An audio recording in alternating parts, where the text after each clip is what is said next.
Yeah, this is a good fight card, man. A lot of people sleeping on this fight card.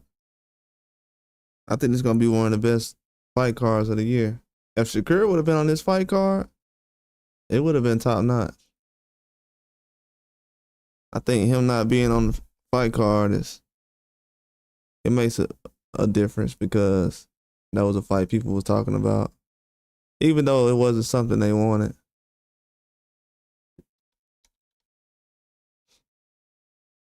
Still got a lot of talk about it though.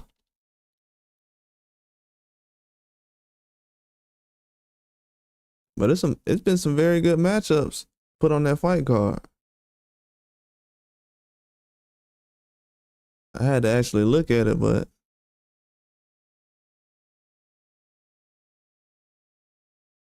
they got some pretty good matchups.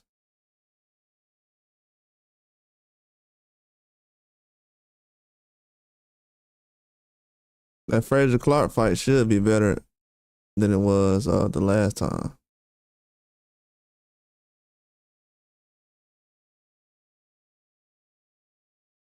I think that fight will be better this time.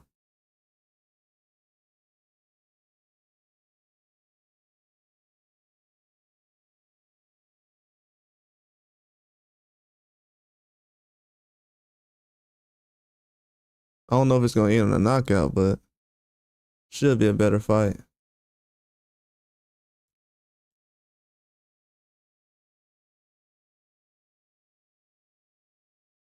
I'm excited to see this fight card though. I've been waiting on this fight all year.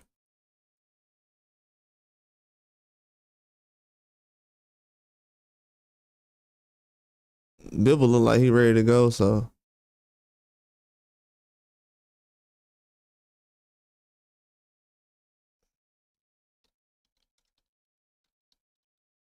can't really question what he got going on.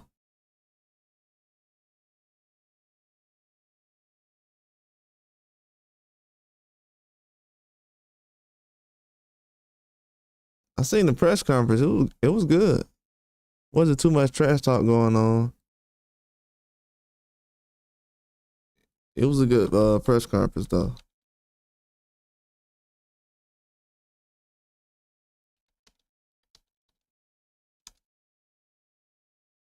They gonna have the weigh-ins tomorrow.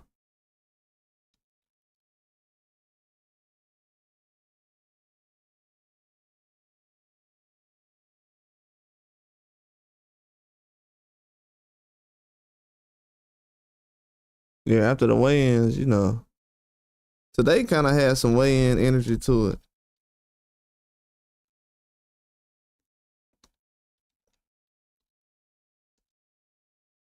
Most of the fighters, they're not really locked in till like tomorrow, but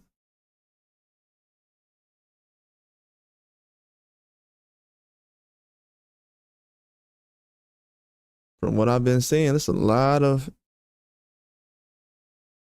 energy on this fight card.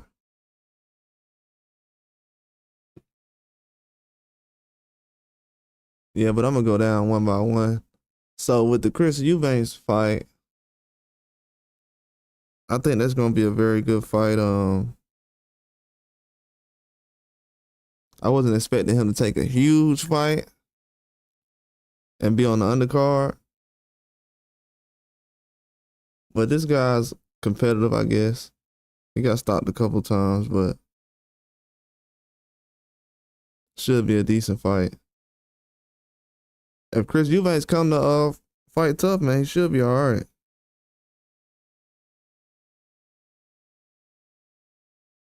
He's working with the guy Jonathan Banks.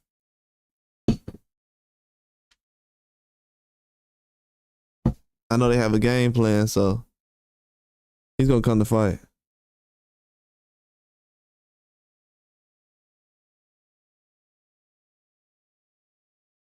Shouldn't put too much pressure on him. But Serge Mata, he a good fighter though. He can box well. Depending on how he's feeling, he can go out there and have the best fight of his life and kind of change some things. When guys go to Saudi Arabia, they have these fights and they don't have to worry about a lot of things going into the fight. That's how Kakashi went down there and got a fight upset. And these referees are terrible too. I hope they have some good referees this time. That's the only thing I ask.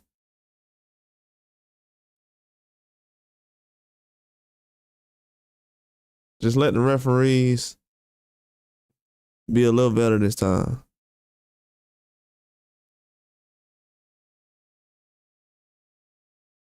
Because from what I've seen the last 2 or 3 events, I'm like, whoa. I wasn't thinking about the referees until now.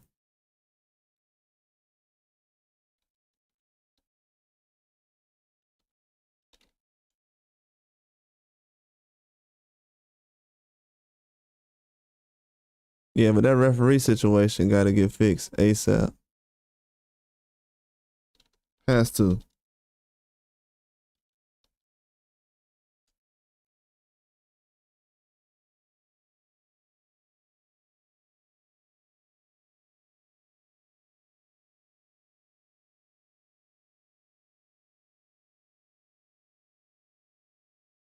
Yeah, it has to get fixed.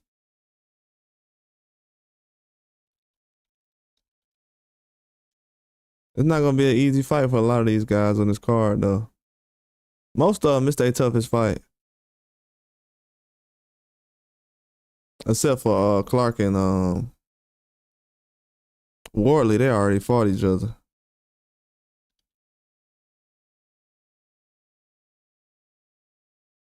But right now with Eubanks, I'm expecting him to go out there and dominate.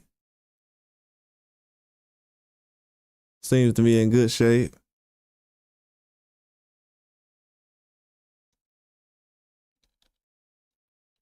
Yeah, he seems to be in good shape.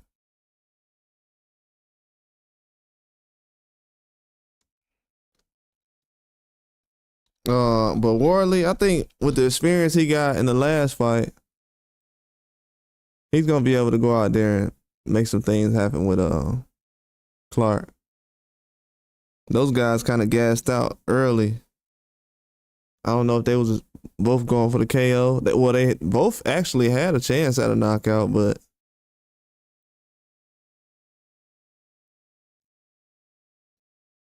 power started to show a little bit. And if Wardley could have started off a little earlier than he did in the middle rounds, he needs to test Clark's gas tank. He was tired too, but he kind of pushed it all the way to the end, though. If he can start a little earlier, he don't have to be super aggressive. If he could just start early, test Clark's gas tank, because you know Clark gonna have the experience. He gonna start fast. As long as he does that, should be all right.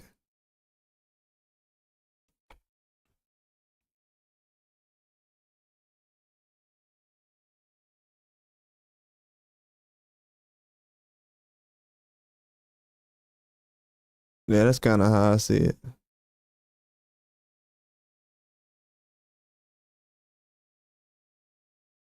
All you gotta do is start off fast and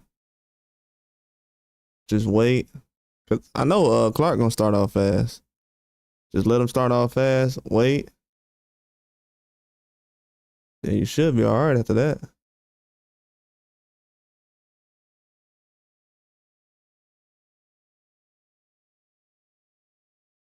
But it's gonna be a tough fight though.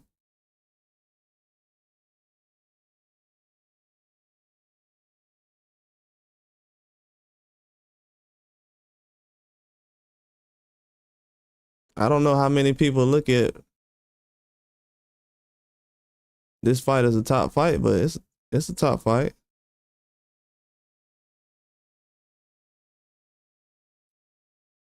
It's a top fight.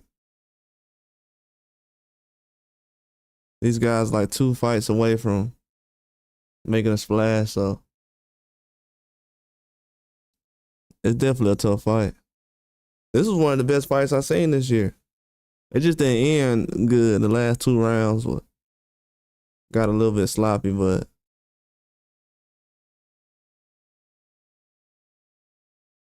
overall, I like what's been going on so far.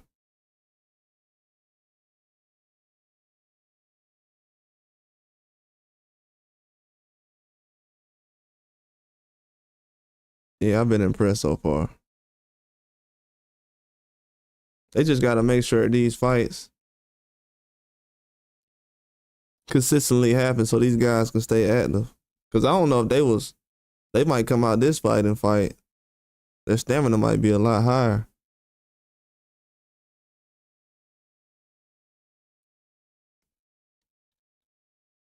Let me check about Wardley.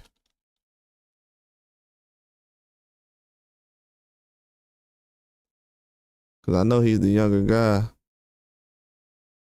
Not Wardley fought a couple times. He's been fighting about every 6 months, 7 months.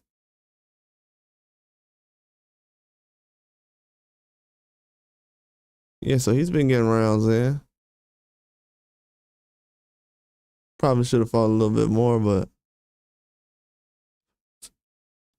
he got some rounds in. Fought some decent opponents.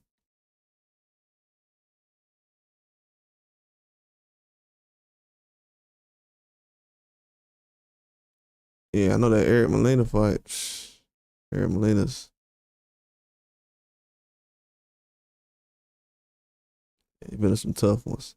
Yeah, but this Fraser Clark fight, he needs to win this one so he can make some moves. He right on the borderline. And you're a heavyweight.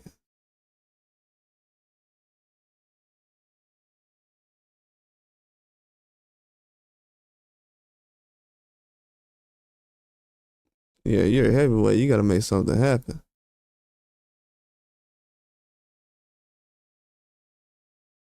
There's a lot of heavyweights starting to come in and trying to push them out.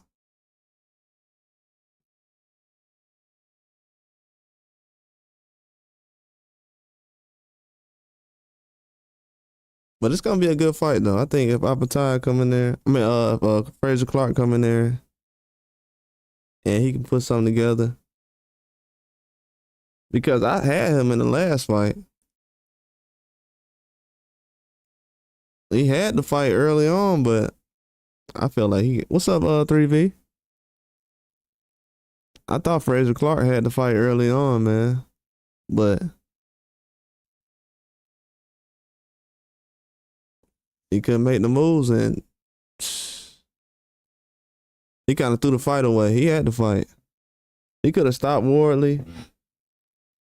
And he could have made a splash, but the last 2 rounds was bad, man. I wanted to pick him again, but I think that stamina, man. Oh, not just chilling, man. I was just going live for a minute. What you up to?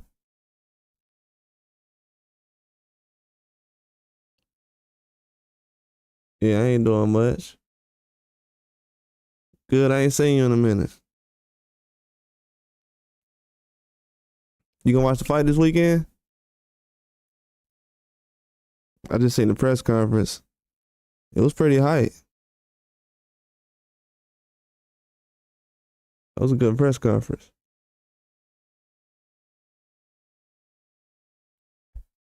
It could have been longer, but I guess they were gonna be quick with it.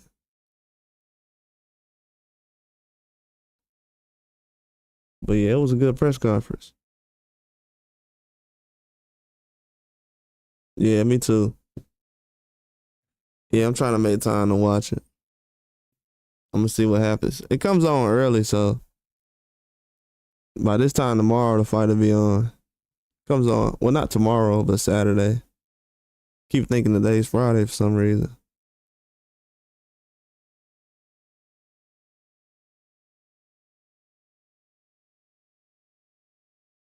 It's gonna be a good fight.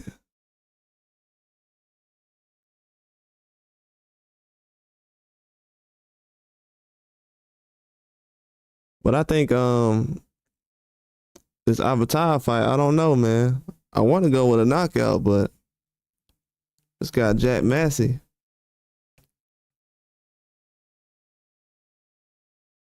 He's a good fighter. I don't know if he get knocked out on Saturday. Trying to rethink this. He's usually pretty relaxed, so yeah, you should try to watch the fight. I think it's gonna be a good fight.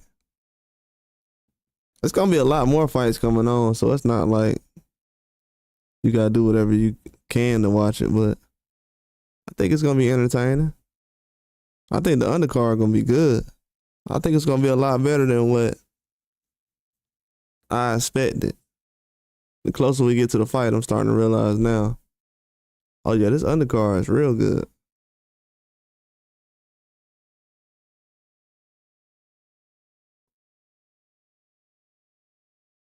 Yeah, this guy Jack Massey, he's pretty good. So I don't know if Alphatai can get him up out of there.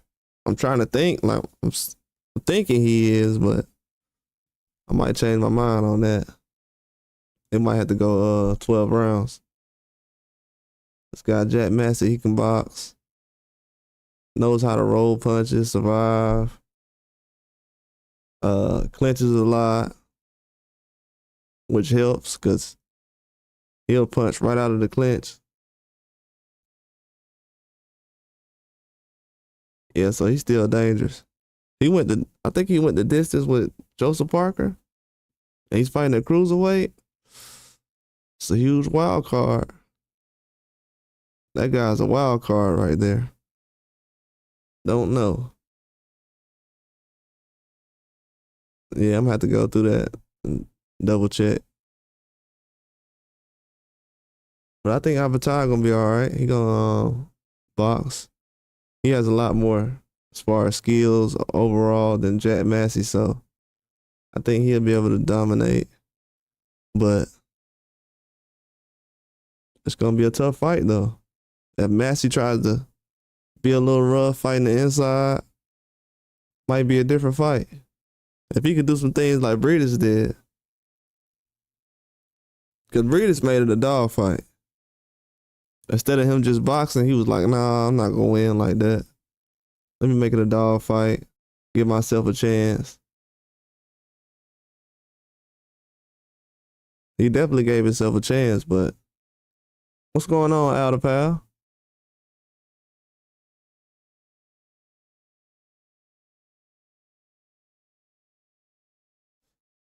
Yeah, if Jack Massey can go in there, man, and if he can box a little bit, he'll give himself a chance. But he gotta be rough with him though. Gotta do some things like Breedis did. Go in there a little rough. Make it a tough fight. Have to fight in the inside.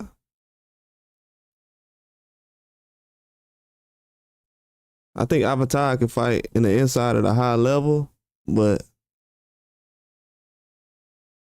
I think Massey is still a big fighter. So if he was able to fight in the inside, that would be an advantage for him. That's what Breedis did, kind of put his weight on him. If he goes in there and does that, we're looking at a classic fight. But Massey, he's not trying to go out there and just lose. A lot of these fighters, they're going to fight tough. This might be the best fights they put on in their careers. You go in there comfortable. A lot of these guys, they have their family flown out. Don't have to pay for it. Yeah, shout out to Alder Pal. Yeah, a draw wouldn't be a bad thing. Yeah, a draw wouldn't be a bad thing. I'm kind of leaning towards that because I'm kind of like, it's not a guarantee that Bivol gonna get knocked out.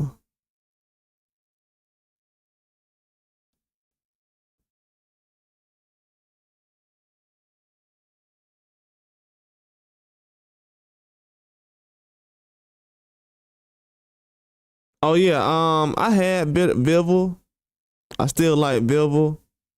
You said as far as resumes, Beterbiev, he's beat some good guys. He beat Vazic.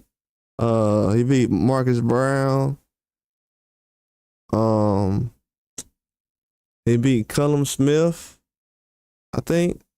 Yeah, he beat Cullum Smith earlier this year. And I forgot who else he beat. He beat Joe Smith. He knocked out Joe Smith early. The guy who knocked Bernard Hopkins out the ring. He knocked them out last year. So he got some decent fights he's put up. Is he unbeatable? No, I don't think he is. I think Bivol's a better boxer overall. But I don't know, it's a different style. Bivol hasn't really been in front of somebody like that yet. That's where the difficulty comes in. But I think Bivol is a lot more. Bivol's been watching him a lot over the years too. You said who those guys beat? Oh, they beat some decent guys. Vosdick beat Adonis Stevenson. Usually you can't pick fights like that though. That's like me saying right now. With Daniel Dubois, Anthony Joshua, they'll be a good example. If I was to say, yeah, but Daniel Dubois, all he beat was Hergovig and beat Baby Miller. He ain't beat nobody. He still lost to Usyk. But you know, the styles making fights. You know what I'm saying? Everybody got a chance. And we talking about a guy who got 100% knockout rate, and he's knocked out champions that never been knocked out before.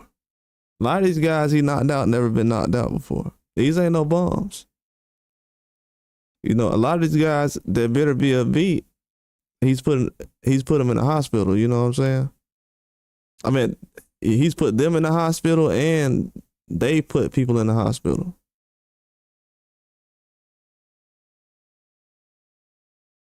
But it don't really matter as far as who somebody beating all that stuff because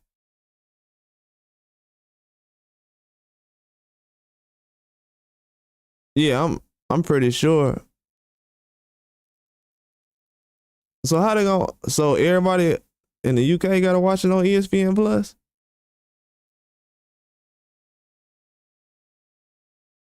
But I did look at it the same way though. You saying though, so I understand what you're saying as far as who he beat. I kind of said the same thing, like who is he actually beat? But when I go back and look at the guys he fought when he fought them, he got him he beat those guys at a good time. But I've seen something where he can get outboxed though. Yeah, it was supposed to be. They were gonna do the Cordina fight on pay-per-view, but since they're not doing that fight now, I don't know. That's a good question. Unless it's gonna be on. I didn't see anything about TNT boxing, so.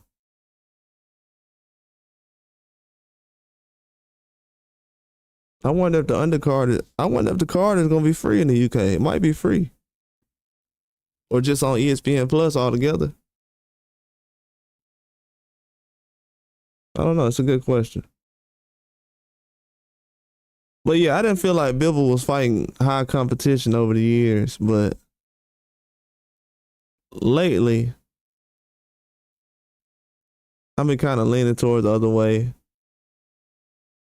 for certain reasons, but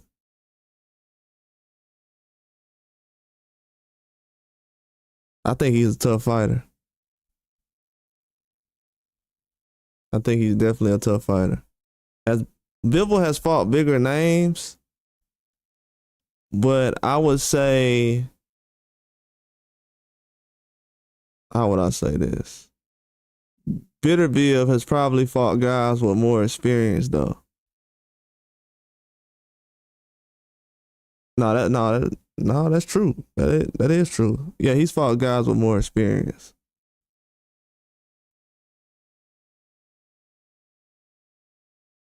I can't say that. Yeah, I can say that. That makes sense. A lot of guys that Bivol has fought recently is, I think, younger than him. I'm not mistaken. A lot of these guys that Beterbiev has fought, they're younger than him, but they're still like mid-30s, early 30s. These guys with a lot of experience and stuff. I think that's gonna play a role in the fight. But I think Bivol is I don't know, Beterbiev, he can get outboxed. It just depends on how Bivol's gonna be, what strategy he's gonna come with. He has to be able to box the whole fight though. He has to be able to let his hands go the whole fight. Sometimes I feel like he takes time off at certain points in the fight where it's like, if somebody was aggressive, how would you be able to keep them off? So that's kind of what I'm questioning right now is, if somebody was very aggressive, how would he be able to keep them off? And does it go to the body a lot, as much as I would want, if I had to be picky about something? Those are kind of the two things with, I was like, I kind of need him to do this against Beterbiev. But he's a good fighter though. He might go out there and do something different. We haven't really seen the best of these guys. We haven't seen guys go out there and take the fight to them.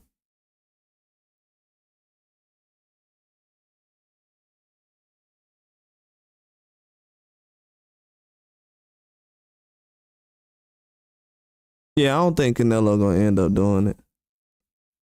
I don't think he will until he actually says he wants to fight one of them. He said he want to fight Bivol, but he don't want to fight Beterbiev. That's not gonna happen. I don't think he gonna fight him. I mean, Canelo has time. They're gonna ask him after Saturday, but it's not gonna happen. They probably just gonna go straight into the winner of Morrell and Benavidez. He said that it's gonna be on ESPN Plus.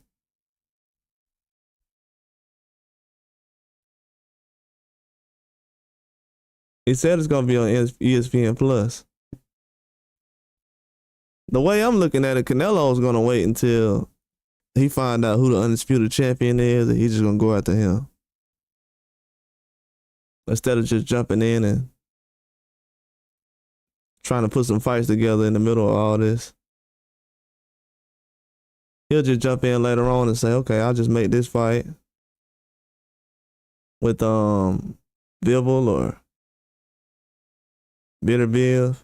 Right now, he's probably thinking that Bivol gonna win, so that's why he's rolling with the Bivol fight. And it's a rematch, so it makes sense. Yeah. Oh yeah, he says let me see, I can look it up. They saying it was on ESPN Plus.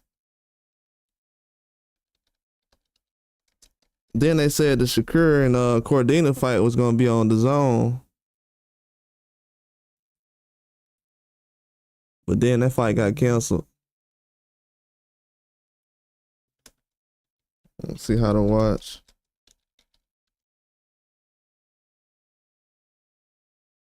It's gonna be on DAZN pay-per-view.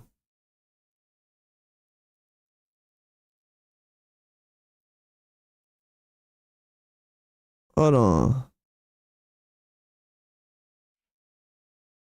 It says it's gonna be on live on the main event will air on ESPN Plus. In the UK, it'll be live on DAZN and TNT and DAZN pay-per-view. Hey. I'm gonna go ahead and put that up there so everybody can see that. That's wild.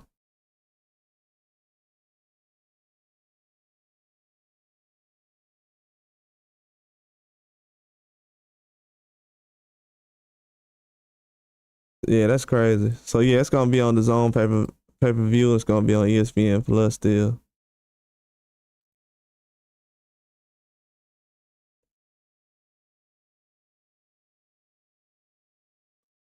They said it rematched 2 on contract. Yeah, I didn't know they had a rematch. You're the second person that said that. They said something a couple of weeks ago. They didn't know about a rematch.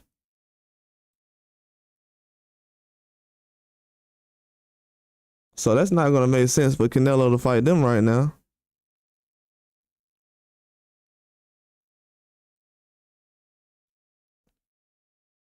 Yeah, that fight probably won't even happen.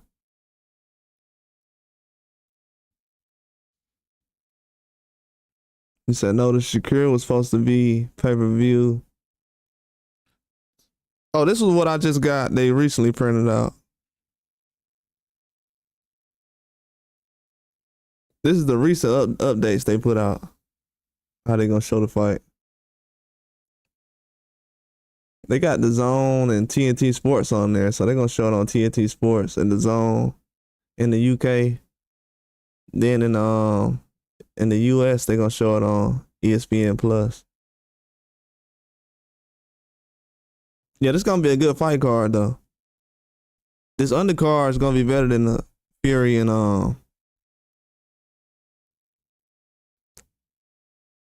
Usyk undercard. Kind of leaning towards that. Yeah, I'm gonna go ahead and say it will be.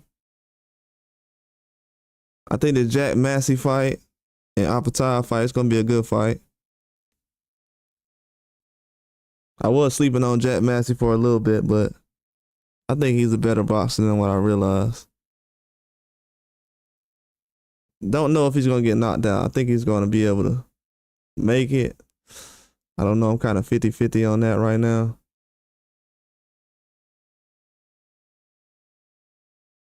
Oh yeah, nah, they didn't say it was a rematch. They said it was no rematch for Beterbiev and Bivol so far. They don't have a rematch for that fight.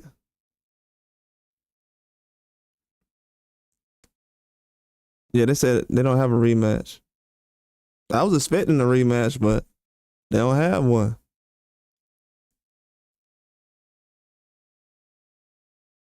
From what I seen, Turkey Al-Sheikh was already trying to make Bivol's next fight after this.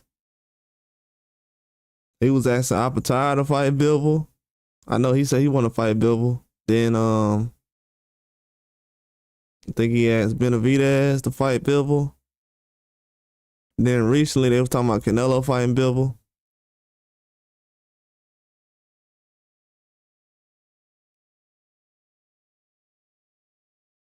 He said they have ranked the best card still.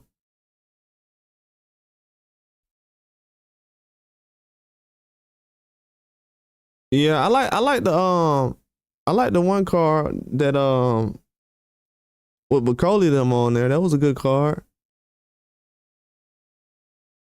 Day of Reckoning. Yeah, I woke up early for Day of Reckoning. I think you're probably right.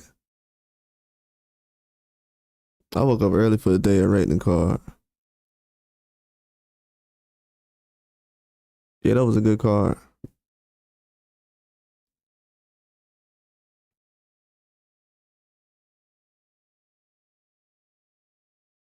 I think the Wembley card wasn't bad. That was a good card. All the cards been decent. I haven't been really disappointed.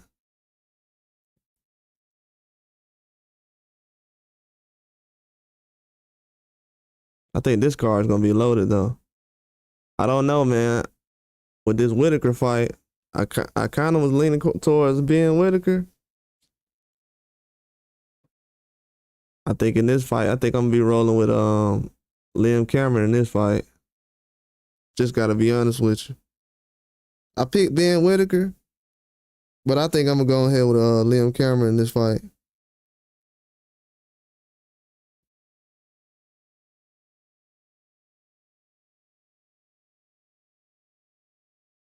Oh, he still want Apatow to fight Bivol. Oh yeah, he still want that to happen. Now, if Beterbiev wins, could I see a situation where that fight could still happen? Maybe.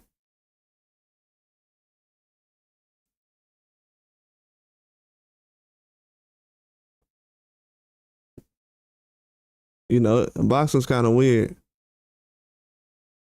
The way boxing been going lately, it's a situation where Bivol could lose to Beterbiev and go out there and beat Apatow or something. Boxing been weird like that lately. Styles match up just a different way. But yeah, he's still trying to make that fight. Hasn't said much about Beterbiev fighting anybody. As far as I know, Beterbiev, he doesn't want to talk about any fights until after this fight done. He want to get past this fight, and then whoever they line up next, that's who he gonna fight. I heard recently his people said that he'll fight Canelo or Benavidez.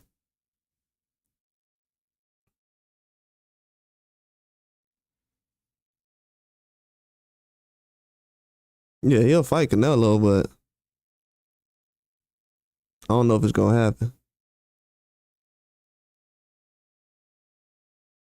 But yeah, with this Ben Whitaker fight, I had to go back and look. Haven't looked that much, but I've seen Ben Whitaker kind of have some laps in his fights.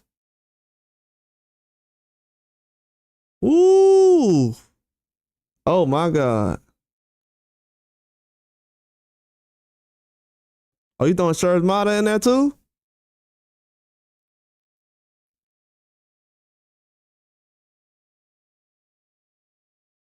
Yeah, I think he has some laps in his fight sometimes to where, not to say the showboating is a problem, but he hasn't been in the ring with a guy like this before. This is a huge step up fight. I don't know if everybody knows this, but this is the biggest step up fight a prospect has taken in probably, I don't want to over exaggerate, but this is the biggest step up fight I've seen probably since a year ago, at least for a prospect.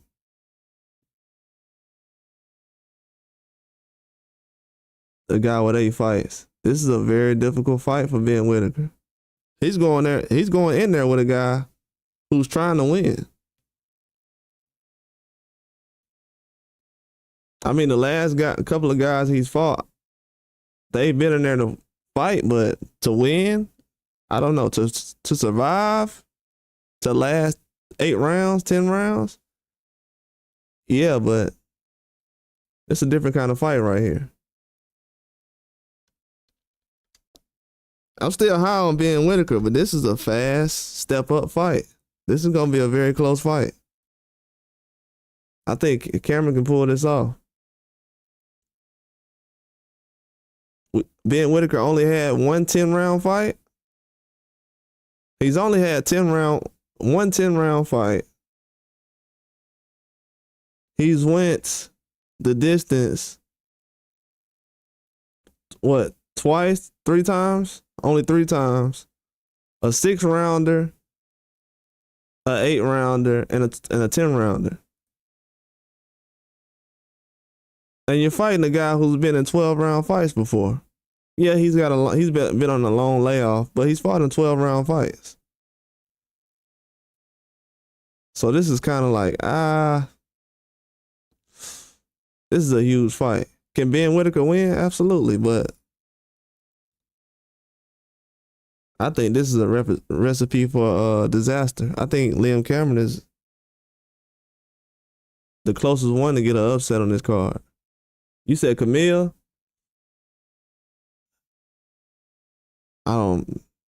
Camille can come in there and get Eubanks, but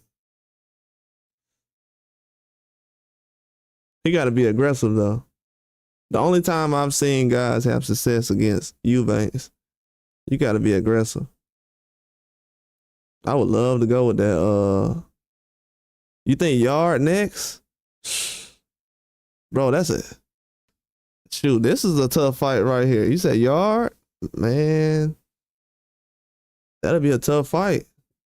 I wouldn't see him and Yard fighting that probably won't happen till like next year. Yard has 3 fights. I'm hearing he has 3 fights left, possibly 4. It looks like 3 now. At light heavyweight, then he gonna try to go to cruiserweight by the year 2026. But Yard is a huge step up fight for him. I think Ben could do something. From what I'm hearing, the way Ben is talking,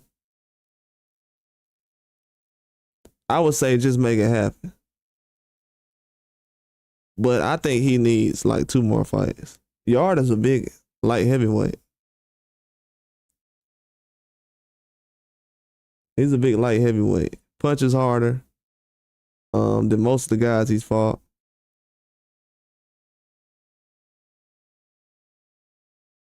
But yeah, I think Ben is a very good fighter though.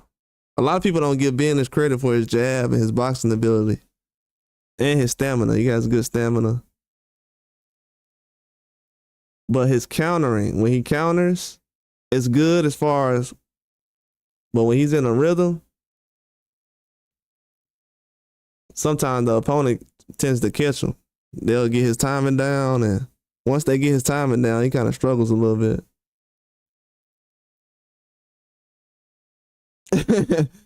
You say you should stay away from.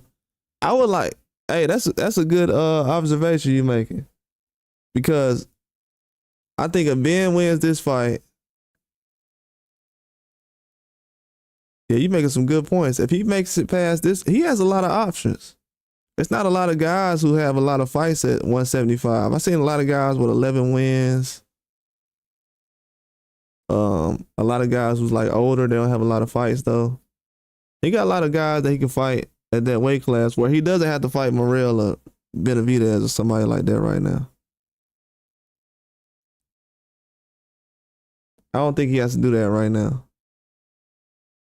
because this fight right here is tough. He hasn't even fought somebody like Lyndon Arthur yet. I think Yard would be tough. What about Willie Hutchinson though? Somebody said Craig Richards last night. Willie Hutchinson, that's a good fight. I think he's older. He's older than Willie Hutchinson too, right? Yeah, that'd be a good fight. Yeah, I forgot. He is Whitaker is a little older. I forgot. Yeah, you're probably right about the Yard thing. It's a little fast, but I mean, if you can make it happen right now, yeah. But yeah, he definitely. I don't know. He could probably mess with it. It depends on how these fights go. If Morrell goes out there and he looks good in the Benavidez fight,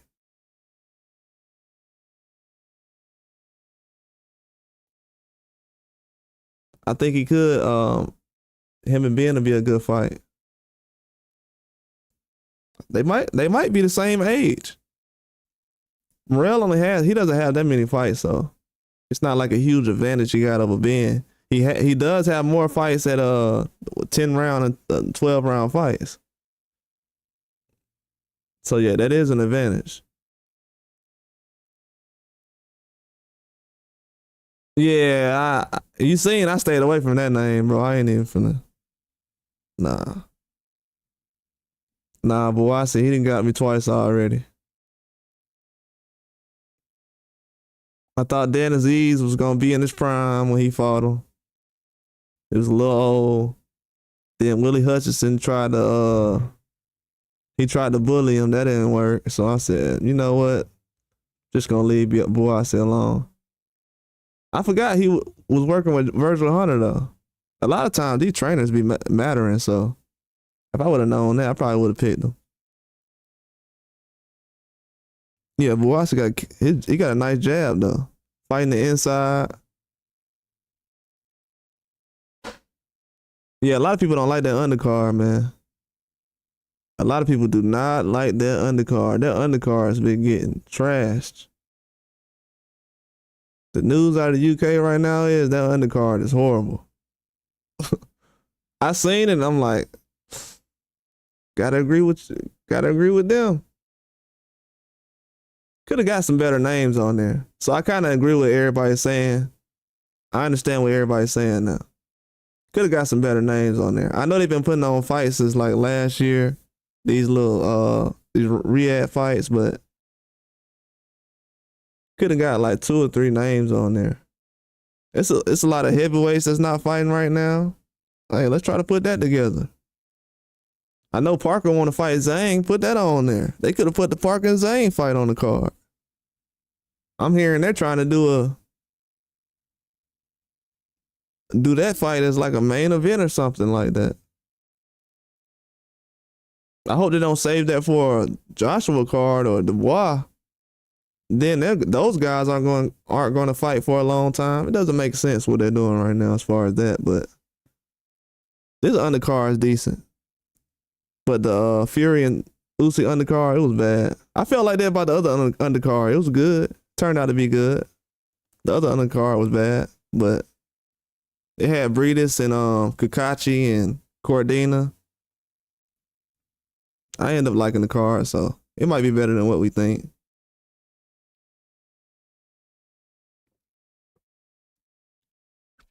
Frazier, what's his name? Johnny Frazier and not Johnny Frazier, Johnny Fisher and what's his name? Dave Allen. That's an okay fight. It's not bad. It's not super bad. I've seen some bad fights. Like they got Hergovic knocked out in one round. That was a horrible fight, but I think Johnny Fisher and Dave Allen, that'll be a competitive fight. It's not what I wanted to see, but I guess they got to fight eventually, so.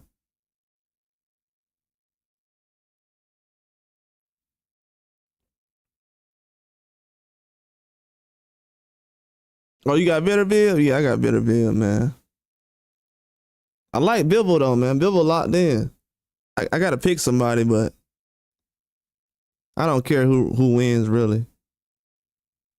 I think it's gonna be a good fight.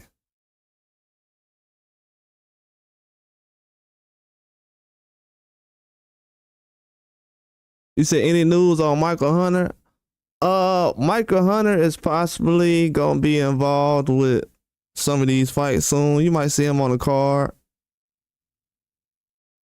He's trying to get in the mix in this heavyweight situation.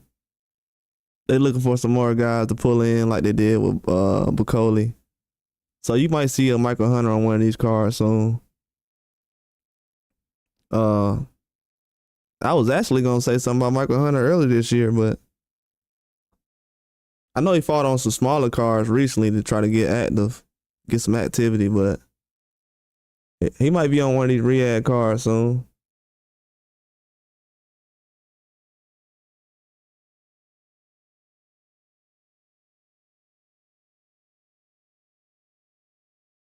Yeah, Eddie Hearn, Matias. Yeah, it doesn't look like he's with Eddie Hearn anymore. I don't know. They still got him on the Matchroom website. So maybe he's just having a fight that's on a certain promotional card, but I've seen some things recently where guys will fight on a smaller card or a smaller promotional company, then they'll get back on a bigger card. So maybe he's just doing that to stay active, but I've heard he's not with Eddie Hearn anymore. I can't confirm it.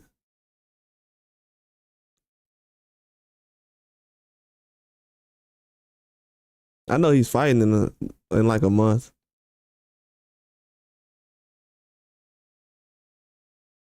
Yeah, I like the Bud versus Majamov card. The only reason I liked it because the first 3 or 4 fights was good. Usually I judge a card off.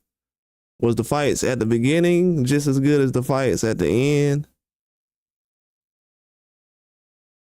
So that's why I like the card. I think I like the day of reckoning it, but I didn't like the first couple of fights. I thought the first 2 or 3 fights were like not competitive like that.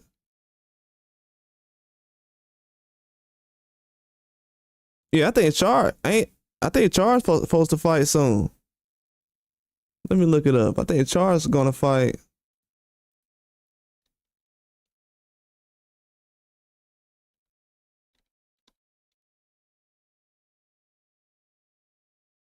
Yeah, Mahmoud Char. I don't know how I remember this guy's name. Is this the right one?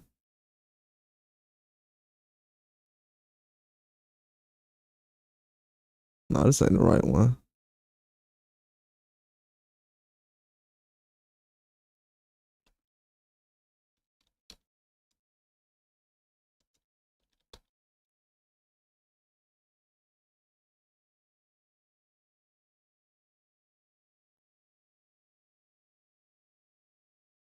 Yeah, he's supposed to fight Pulev in December on December 7th. Okay. Yeah, he gonna fight Pulev on December 7th, so we're gonna see how that goes.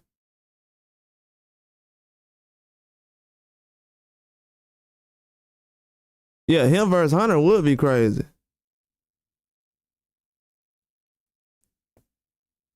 Hergovich versus Hunter would be crazy. That's actually a perfect fight right there. That makes a lot of sense. It'll be a tough fight because, Hunter just now stepping into the mix. That'd be a good fight though. Same body type. Yeah, that's a good idea. Yeah, Hunter versus Char, that'd be a good fight. Maybe Char beats Pulev and then they make a fight with Hunter. That would make sense too.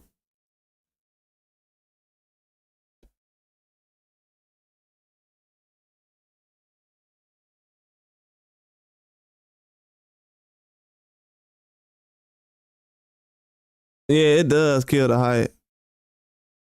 Yeah, then they try to style up somebody that can get knocked out. Sometimes, it's decent, but yeah, those build up fights.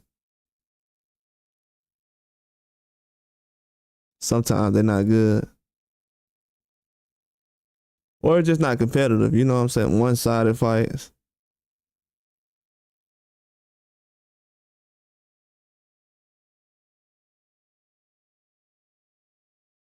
Yeah, yeah, yeah. Those guys, they still prospects right now. Yeah, I think Abdullah Mason fighting on, I want to say, I gotta do a video about that. I think Abdullah Mason's fighting on, who undercard he fighting on? I think it's either Keyshawn, yeah, Keyshawn Davis. Fighting on his undercard. Yeah, it's a lot of fights coming up. You said, what's Cavier? Cavier about to fight Bacoli. Yeah, he about to fight Bacoli. I don't know. Should be early next year, it looks like. Kind of late to make the fight later this year. Unless they add it to a card. But yeah, Cavier and Bacoli gonna fight each other. It's gonna be a good fight. I don't know who I'm gonna pick, man, to be honest with you. Kind of leaning towards Bacoli, but I ain't never picked against Cavier. This dude been hitting every time I pick him. People don't know how hard that is to kind of go against at this point. I'm talking about every time this guy gets in the ring, he gets a knockout.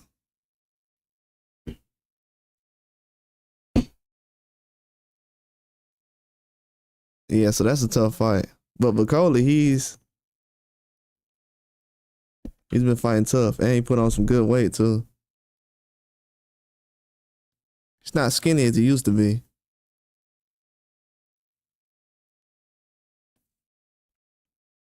But yeah, it's gonna be some good fights coming on. I hear a lot of people rolling with Chapman, Raven Chapman coming up. Zhang and Bacoli. Oh, that was never gonna happen. People were just putting that out. That wasn't gonna happen. Zhang and Parker got a rematch clause. That fight between Bacoli and Zhang. That was just some people was putting out there. But it's good. It's good to hype it up. If you want, to be honest with you, it sounds like somebody want Bacoli to get Zhang up out of there. They want Zhang, Bacoli to get Zhang up out of there. But Zhang want to take that rematch though. Because Zhang actually turned down the Anderson fight. So Bacoli, the only reason Bacoli had a chance to fight Anderson is because Zhang turned the fight down. Because he wants that rematch with Parker. So Zhang actually kind of helped out Bacoli by not fighting Anderson. I'm glad Bacoli in the mix. We need more heavyweights in the mix, especially around his age. He said, nothing new from Wilder. It's a good chance Wilder could end up fighting Derek Chisora. Be on the lookout for that. That'll be a good matchup. It's a good chance Wilder could fight Derek Chisora. There's some other names out there, but that's a name. The thing with Wilder, he needs to get some rounds, man. If he has some rounds in, because he's already outweighed so much. If he was able to get some rounds in, he'll be all right. It take too many rounds to get him started up, though. Joe Joyce, yeah, that'd be a decent one too. I thought Moses was gonna fight Joe Joyce. I thought Moses was gonna fight Joe Joyce, so I'm kind of confused on who Joe Joyce will fight. He wanted to fight Parker, but he lost to Chisora.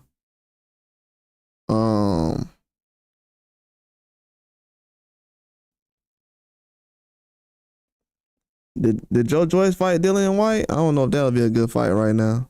Kind of be a waste of time. It'd be a domestic fight.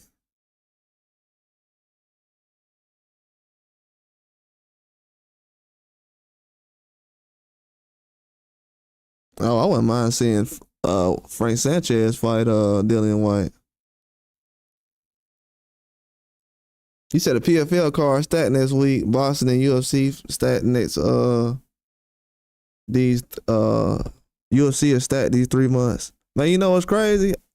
I haven't got a UFC pick wrong in like 2 or 3 weeks. I even got the contender series right.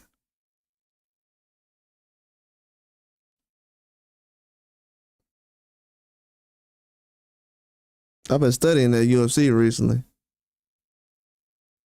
I watched the card last week, but I didn't go live for it. I was all into it, so. But yeah, it's gonna be a lot of boxing coming on. I think the boxing this weekend is gonna be good, though. I think this card is gonna be very underrated. Everybody's coming to fight. I'm kind of iffy about this Scott Nicholson and versus Raven Chapman fight. I know everybody going with Chapman. I'm going with Chapman too. I ain't know everybody was picking Chapman.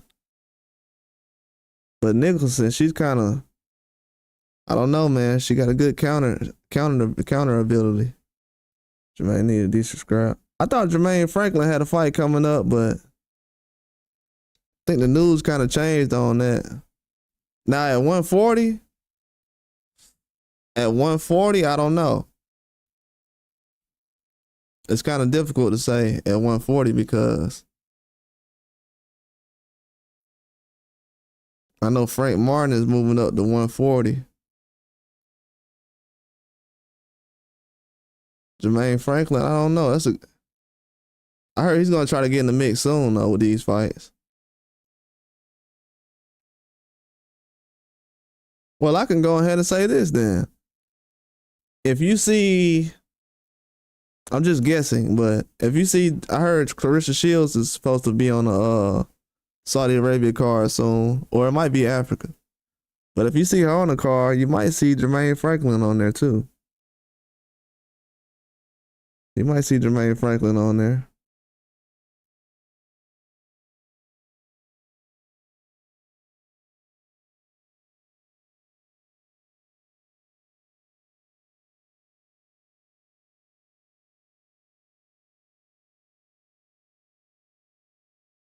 Oh man, I gotta check that out. Versus Max Holloway. Max Holloway good. I mean Holloway good.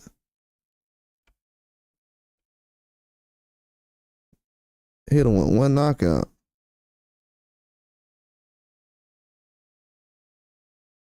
I gotta check him out.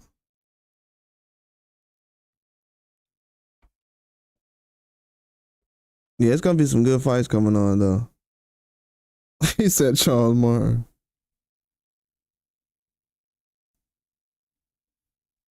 I forgot what was going on with Charles Martin.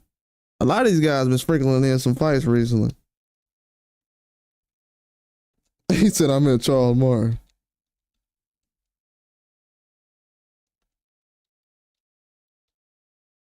I haven't heard much from Charles Martin recently. I know he had a fight.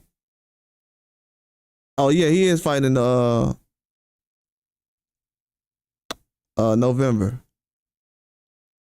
Yeah, he got a fight coming up November.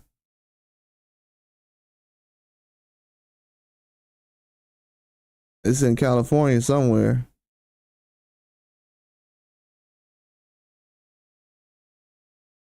Yeah, he got a small fight coming up in California. Charles Martin does. He trying to get some rounds in. Charles Martin trying to get some rounds in, man. He like, hey, I've been out for a while, which is smart. A lot of these guys need to do that. Just fight on some small card and get some rounds in. Yeah, Jermaine Franklin ain't fought since May. Hasn't fought since May, so man, he need to get back in the ring, man. They got him fighting every 10 months right now. He was fighting every 3 months. It was 6 months, then 5 months, 3 months, 10 months. He hasn't fought much since the Joshua card.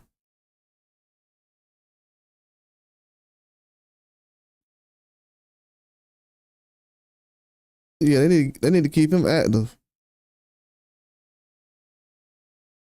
You said against who? It's a journeyman guy. Not really a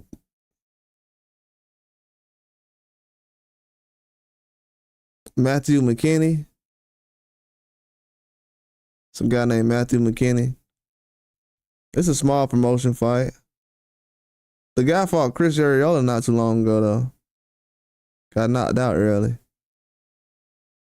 Fought Joe Goodall, so he's fought some decent fighters.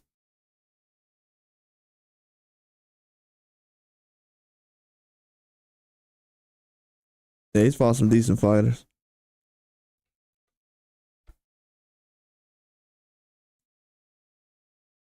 Yeah, man, I'm kind of confused about this Sky Nicholson fight. I don't know if she's gonna go out there and actually get this win. Was kind of leaning towards Chapman.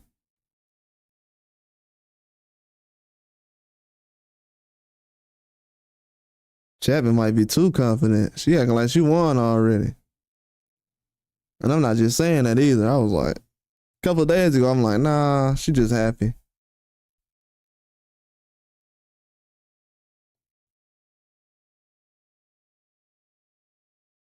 You said do I think the heavyweight division in this era is the best that ever was? That's a good question. I would say it's a lot better than what people will say it is. It's a lot better. The reason why I'll say it's a lot better than what people say it is because if you look at everything that's happened, you've had Joshua go out there and box well with Usyk. You've had Ruiz go out there and lose to Joseph Parker. It's like everybody's beating each other. And it's all kind of different styles. People are different sizes, heights. So you could possibly say it is just because of how competitive it is. All the guys who really are taking losses right now are guys who box late. You know, I think Joshua boxed at like 18. Wilder was in his 20s.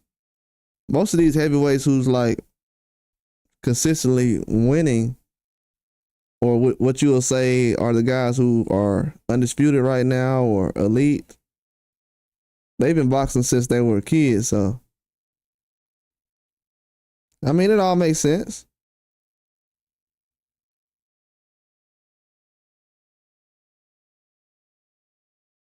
It could be the best era. They have to let guys like But Coley get in the mix a little bit more. Parker, like the people you was naming, like Hunter, and if they let all the heavyweights get in the mix at one time, like how Wardley and Clark is doing, Clark gas tank against Wardley last fight, bro. I'm all out. I'm all out on Wardley. He said UFC garbage. Yeah, it depends on what fight it is. It's starting to grab my attention a lot more lately. I will say that, Kaiser. I kind of agree. It's been grabbing my attention lately, though.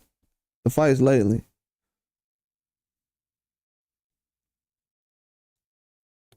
To be honest with you, I'm not too impressed with the undercard, with the main cards, though. I feel like the undercard has been a lot more competitive than the main cards.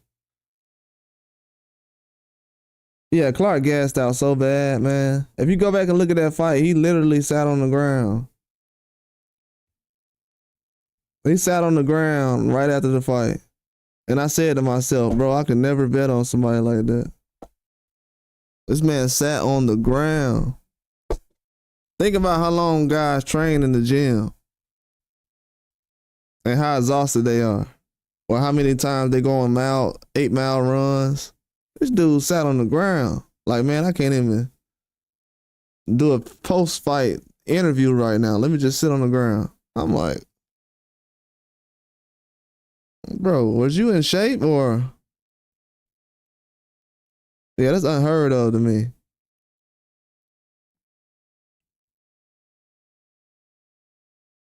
Yeah, Wardley nose was busted. Clark was boxing well early in the fight. He started off too fast. Tried to go for the KO when he saw Wardley was hurt. Gassed out, couldn't get the KO. Then Wardley started beating up on him the last, 6 rounds?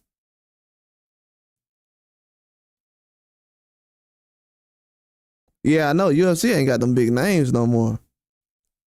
They ain't got the big names no more, man. A lot of those fighters they got though came from Japan, like with Pride Fighting. So technically, all the big names the UFC had, they got from somewhere else. You know what I'm saying? Like all those guys were kind of big already before they got on UFC. So UFC technically doesn't. I don't want to go in and say it, but I'll say it. They technically don't build superstars like that.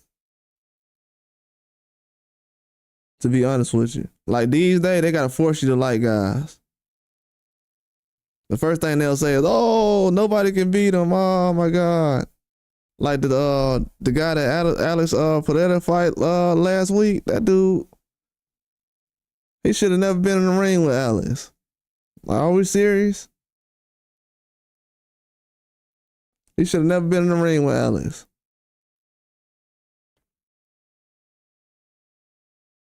Then I'm hearing recently people are saying, "Hey man, they should have Pereira fight." I know that ain't his name, how you say it, but I can't say his name. But they said they should have him fight John Jones. I'm like, oh my God, y'all still ain't made a fight like that yet?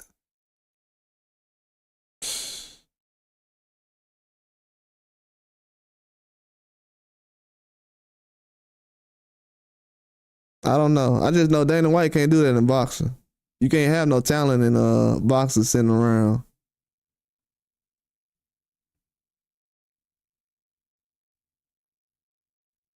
Yeah, if it goes a distance, definitely Bivol. Absolutely. If it go 12 rounds, yeah, Bivol. Yeah, I got Bivol if it go 12 rounds. I don't know if it's going 12 rounds though.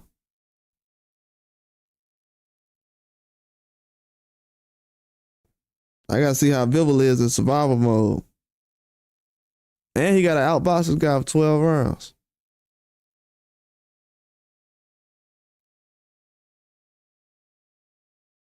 After that last fight, I don't know, dog. Sean looked kind of bad last time. He coming off a loss too. I don't know, bro. And I'm glad you brought that point up too. That's another thing about UFC, man. UFC these days, these dudes have no ground game, bro. I think I've been watching UFC for so long that I got high standards, but UFC is becoming like glorified bare knuckle boxing because they have no ground game now. If you could take a guy down and and do some submissions, arm bars, these dudes can't get out of arm bars now. Like the ground game is so weak in UFC right now. That's the only like thing I would say. Yeah, he got whooped on his feet also. But the ground games, bro, like from what I've seen, like just across UFC, not O'Malley, I think he did good in his ground game. The fight before that, I think the style matchup was just too much. He didn't look like himself too for some reason, to be honest with you. But yeah, the ground game's been horrible.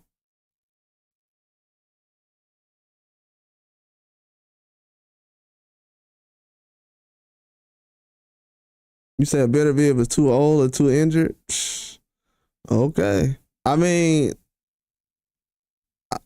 I can't go against that. I can't go against that.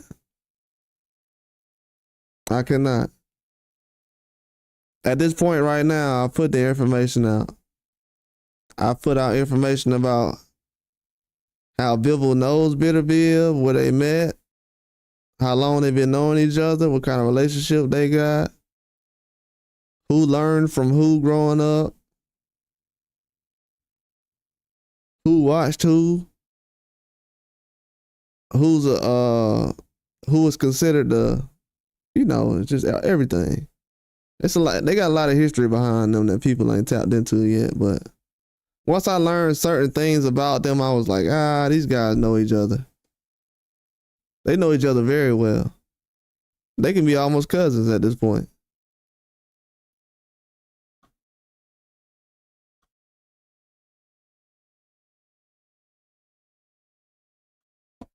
But he could go in there looking old though.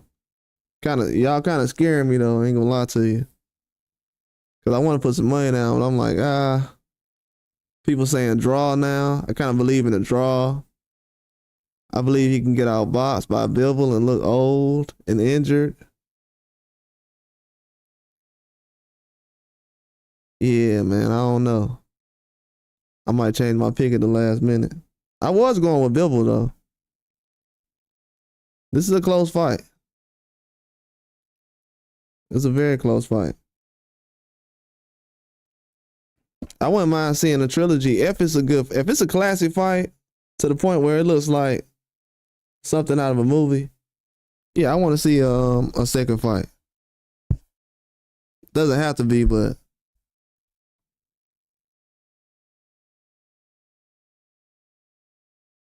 yeah, it has. They trying to get it back started early next year. I see some cars they've been trying to load up for bare knuckle. I think the last car was decent. The last car was all right. It was okay. It was watchable. It wasn't too bad. I watched it. Yeah, it was decent, but yeah, it has been falling off. I will agree.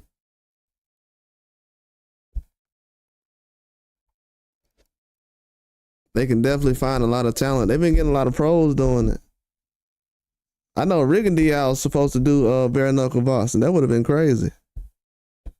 They can't hit him already, so his defense and bare knuckle boxing, that'd be crazy.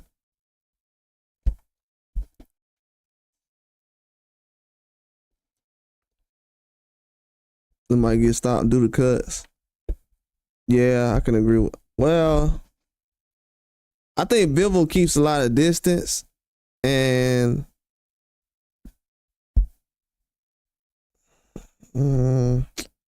could happen. Yeah, that could happen. I don't want to jinx it though. That could happen. I ain't gonna lie. I thought about that. I don't want that to happen. That happened in the Eduardo Hernandez fight recently. I was so mad. I waited all day to see that fight. Fight start, dude start bleeding. And what's crazy is he was bleeding during the fight. They stopped the fight. Then as soon as they stopped the fight, he stopped bleeding.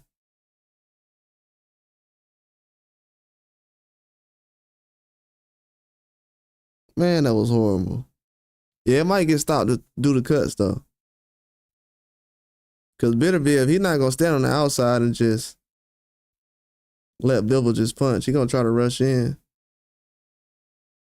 He does lean forward and clash heads a lot. He had a bad cut that one fight against Brown where he was bleeding. You know that picture of Beterbiev where he bleeding all over? So yeah, that could happen. As long as Bivol stays back, he kind of leans back though. He doesn't really give you a chance to clash heads because he leans back and he's kind of boxing. Not like off the back foot, but he still's kind of leaning back the whole swagger. Yeah, I'm a huge fan of Whitaker, man. Yeah, I like Whitaker. I think Whitaker can really box, bro. I think he's just moving too fast right now. That fight this weekend, I don't know. I don't think I'm gonna roll with him this weekend. I think I'm rolling with Cameron. After this, I'm gonna pick Whitaker in most of his fights, but this one, I couldn't do it.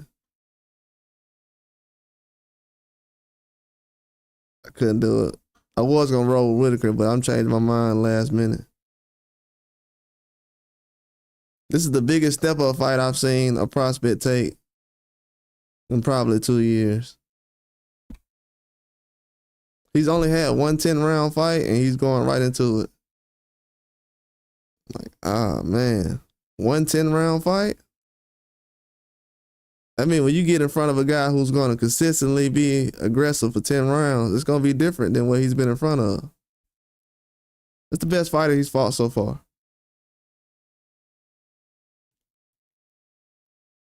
Yeah, he couldn't do that in front of Yard. But I would like to see him against Willie Hutchinson, though. He ain't got to fight Yard right now. I think Yard would be a tougher fight. But maybe if Yard would have fought Buatsi instead of if Yard would have fought Buatsi instead of Buatsi fighting Hutchinson, he could have ended up fighting Whitaker. Hutchinson could have. That would have been a good fight. You said if Bivol wins, Canelo gonna fight him next year? Oh, absolutely. Yeah, Kaiser side, yeah. It's that Kaiser Sosa. Yeah. Yeah, I agree with that.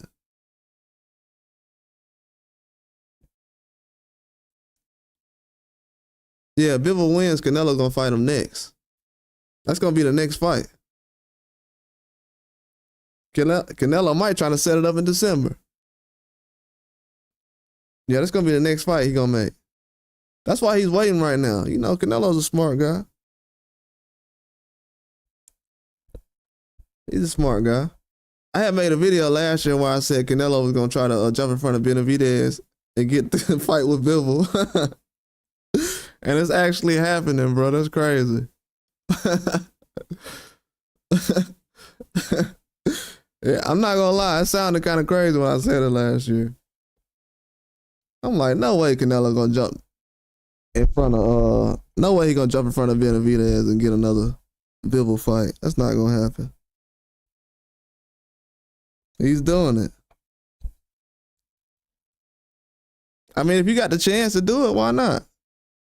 Because I got some news coming out soon. I think Terrence Crawford would have the chance to fight like the similar situation.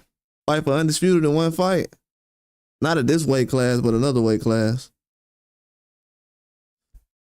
So maybe he can do the same thing Canelo doing.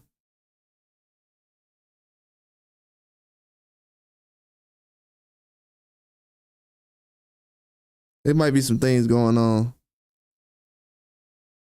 You said Ben Shalom can't afford Buatsi versus Yard. Yeah, then Yard got some stuff going on right now with Frank Warren. I knew him and Frank Warren had some back and forth, and then, you know, Chris Eubanks. You know, Eubanks saying Yard is with Ben Shalom now.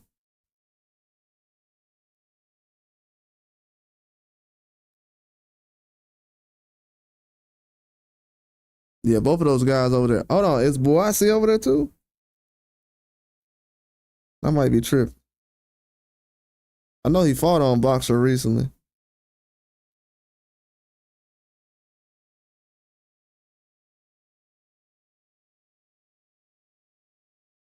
Yeah. I don't think it's gonna be. I think it'll be a. Well, I can see Crawford going up to 60, 160. He could do something at 160.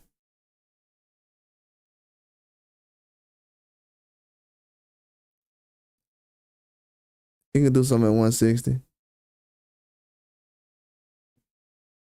Trust me, you'll hear somebody else say it soon. But he can do something at 160.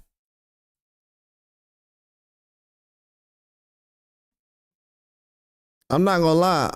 If Terrence Crawford had like 4 or 5 more fights instead of like 2 or 3 more fights, he could do something wild. But I don't know if he want to fight that much. Need some motivation. I don't know if Janet gonna be there. Oh, I ain't even gonna lie to you. Hey, Hope Mode. I'm not even gonna lie to you. I like Janet. I'm a fan of Janet, but I think I'm gonna go with Hamza Shiraz on that fight coming up. So I don't even think Janet gonna have a belt to even try to fight Bud.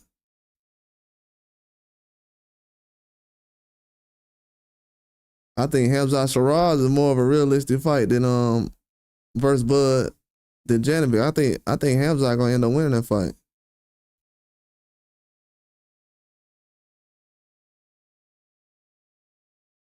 Him and Janet close to being on the same level, but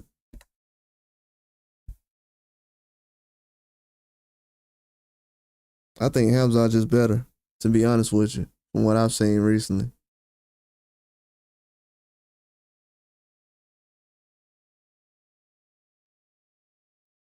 But yeah, I think Janet gonna end up losing that belt. Now, if he wins, yeah, that's a possibility. It could happen. Nah, I don't think it'll happen then either because Janet, man, it was hard for him to make weight recently.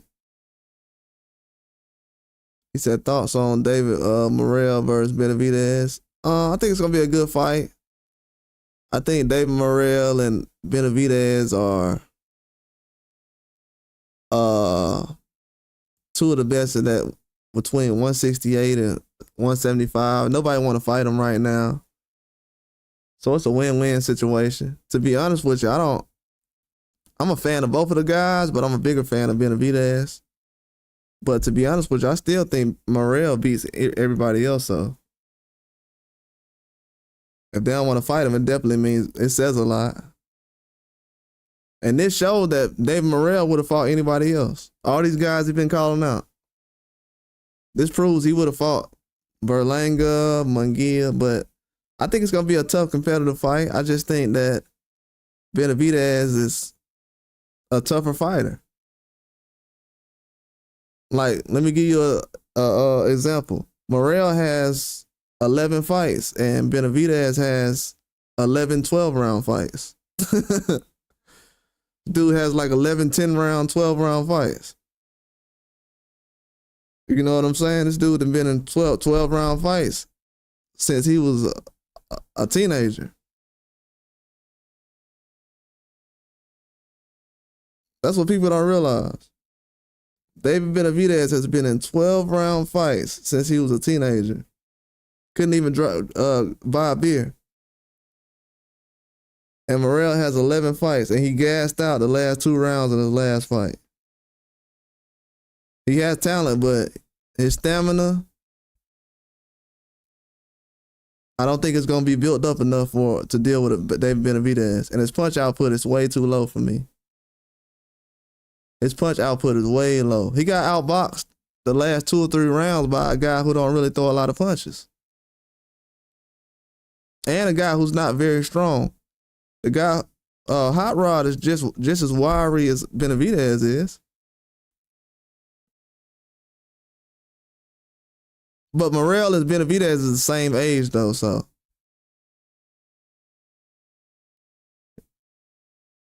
He said, Benavidez been sparring champs when he was 14. Oh yeah, absolutely. Oh, trust me, bro. Trust me. I've been following Benavidez since PBC been putting on undercards. I was like, whoa, who is this guy? Bro, I'm telling y'all, I used to actually watch fights. I used to watch PBC fights.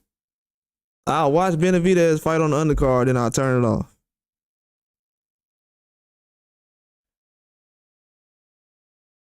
Like all the guys that people was talking about 5 years ago, bro, I already knew Benavidez was gonna pass all these guys. I was just watching him on the undercard, and I'll turn it off. I was like, I ain't trying to watch this. So by the time Benavidez's brother fought Terrence Crawford, I already knew Benavidez a couple of years already. So this right here is this is right on schedule.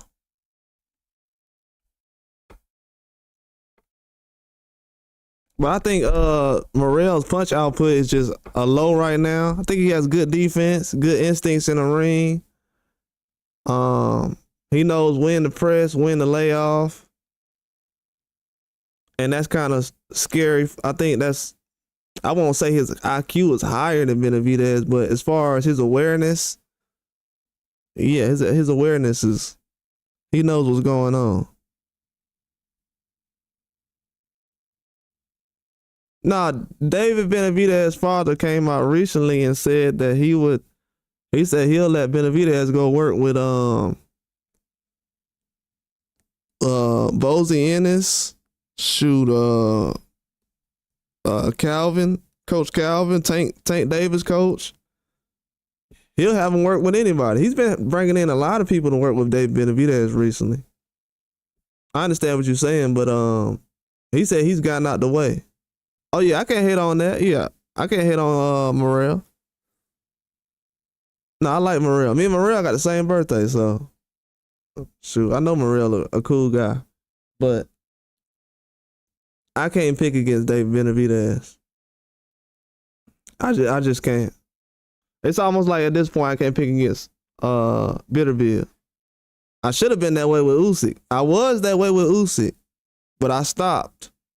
And I said I'm gonna roll with Fury, but I was that way with Usyk for years where I was like, nah, I'm not picking against him until I find somebody who's capable. But Morrell is gonna be the best chance that anybody has of beating Benavidez, but has he shown me that he's capable of doing it? That last fight was telling. A lot of people didn't talk about Morrell after that last fight. That's what I knew right then. I said, I don't know if people's 100% sure about Morrell against Benavidez. You said Benavidez loses, it'll be a trilogy. No, I don't think it'll be a trilogy if he loses. What's going on, Truth? I think it can be a trilogy either way. I think even that Benavidez wins, it could be a trilogy. It might be that good of a fight. I don't usually bring up the trilogy stuff, but this Beterbiev fight could be a trilogy if it's that good. If it's a good fight to where people's talking about it for like 3 weeks, it might end up like that. And but if Morrell and Benavidez go out there,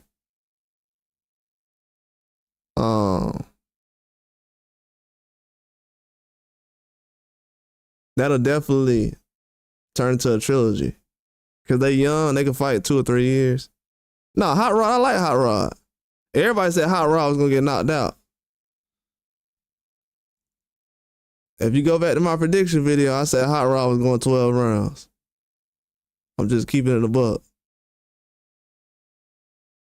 No, I said Hot Rod was going 12 rounds with Morrell. No, I know Hot Rod good, but Hot Rod ain't Benavidez though. That's what we gotta understand. Hot Rod ain't Benavidez. So if you letting Hot Rod outpunch you for the last 3 or 4 rounds, you got some issues. You gonna have to get fixed in the gym before January comes.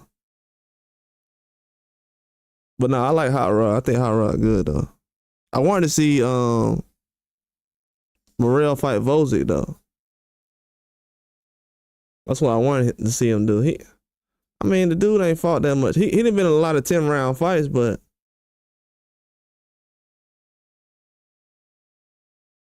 I just didn't like to see him get outpunched the last 3 rounds by a guy who got a guy with a low punch output. Hot Rod don't punch that much.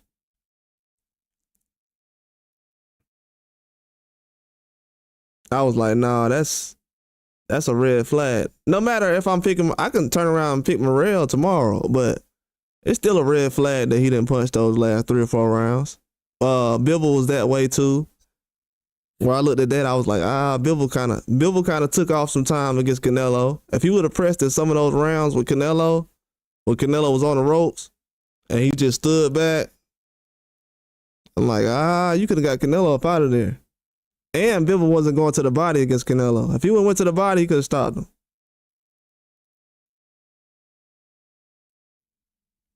He could have definitely stopped him going to the body.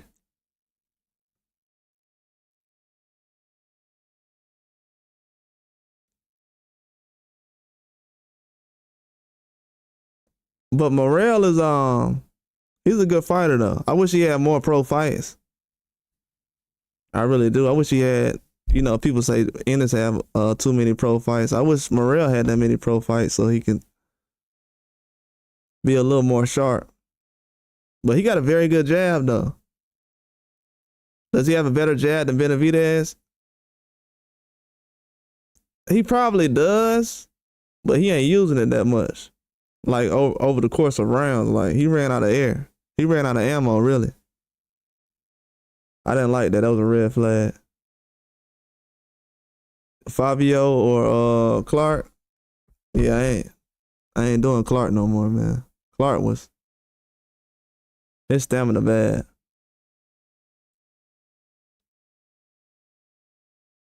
He said Morrell could be the shot.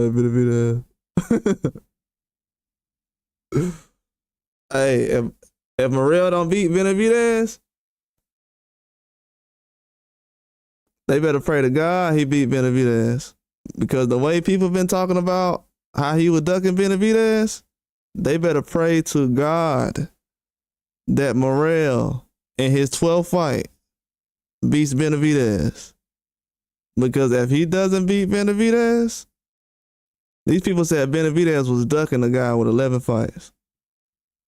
That's probably the most disrespectful thing I've heard in boxing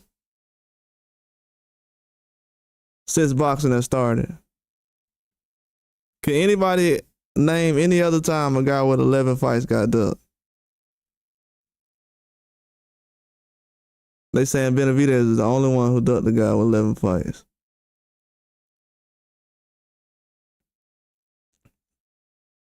So that's why I'm definitely going with Benavidez.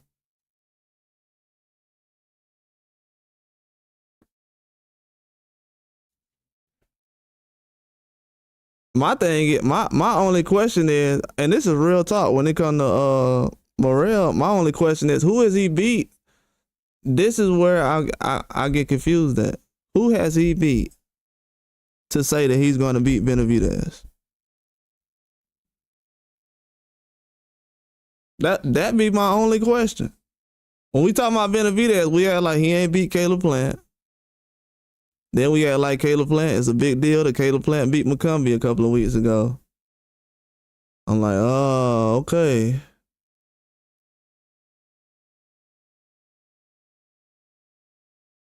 That'd be the only question I'd be asking.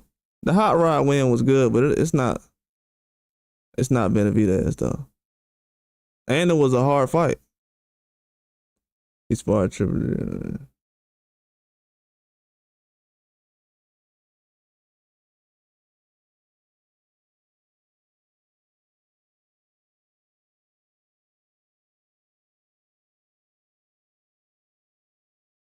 Nah, he's not on that card, bro. The video I put out today that said Charlo versus Thomas Lamano, whatever his name is.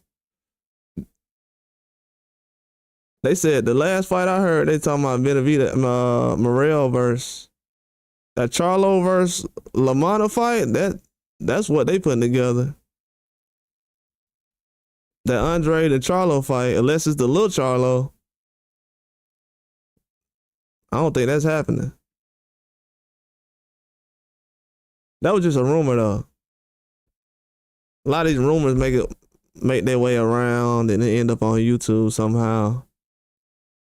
That's why I be staying off Twitter now, because Twitter be like, they be having a lot of good news on Twitter, but a lot of it be fake though.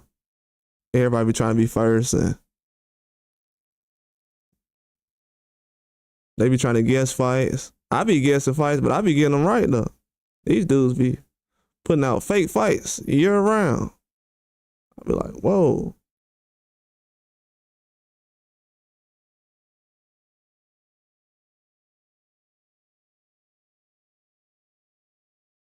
It was a mix because that Saudi Arabia guy in the beginning, then I forgot the other guy. I think he was from Ireland.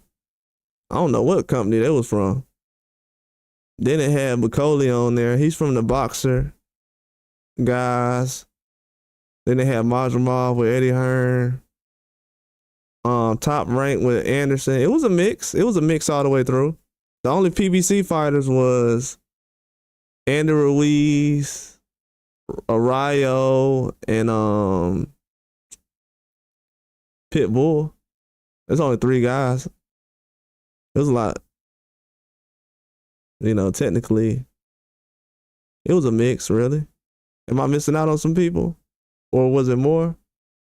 Yeah, yeah. I don't know who Antonio Moran is with, but I know Andy Cruz, he was with the Zone, Eddie Hearn. Yeah, it was a good mix. It wasn't that many guys on there. I thought it was, but I had to change my mind on it. But yeah, I like Morrell though. I like Morrell. If Morrell goes out there and defeats David Benavidez, I wouldn't be surprised. But I also wouldn't be angry about it. I think he earned his opportunity just by taking it. And this goes to show that a lot of people are not trying to fight David Benavidez.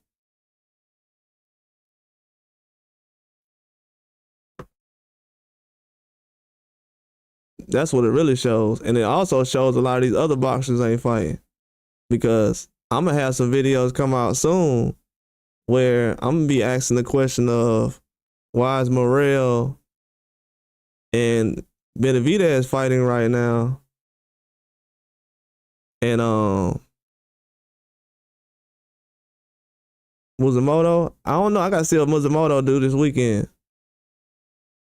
But I want to see, I'm trying to figure out why Berlanga and Munguia ain't trying to put a fight together. It ain't no pressure for them guys to fight each other. No pressure at all. Ain't nobody ducking each other, nothing. Them guys gonna get left behind. And I like Berlanga and Munguia, but they gonna get left behind soon.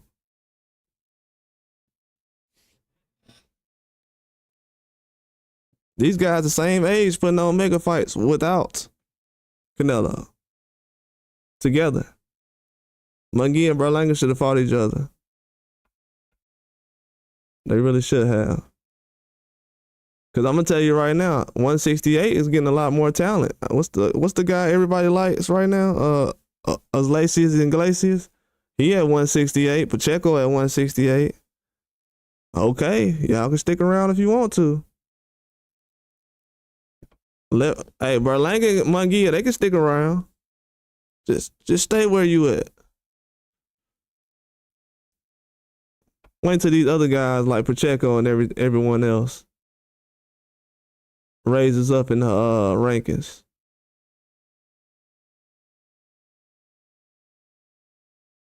Because a lot of those guys, they're not coming in. They don't care about the big names and stuff. These guys will get beat. They're going to stick around the weight classes they want to.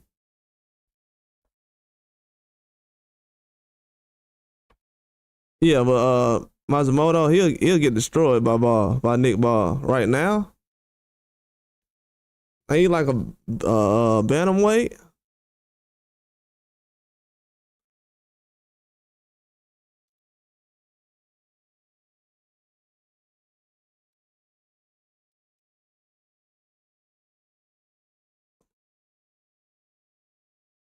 Yeah, he said for a co-main event. No, that's a main event fight. Berlanga versus Munguia. I think that's a main event fight. I think that fight big enough to be over a main event. Man.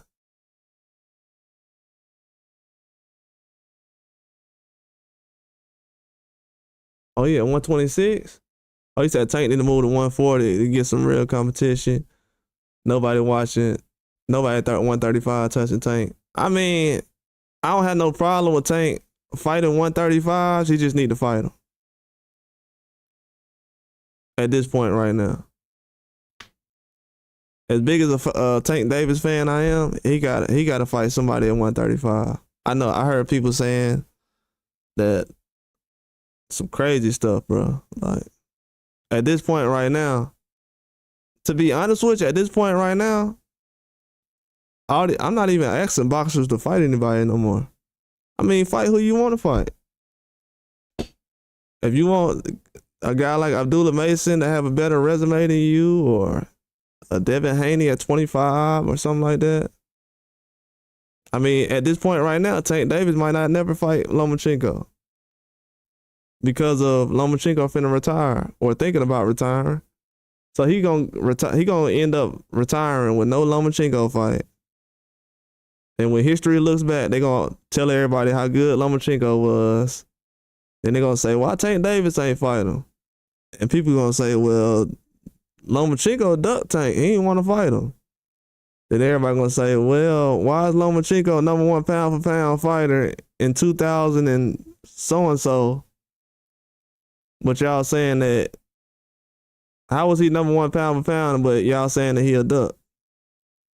That's when the news is gonna go and crash, boom.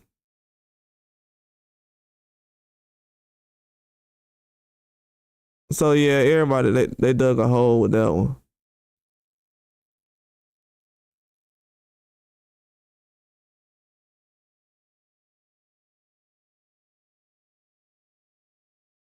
Komatal, yeah, that'd be a good fight. Shushu was fighting on the Mike Tyson card. I gotta put that video out. He fighting on Mike Tyson card in a couple of weeks, in a month and a half or something like that.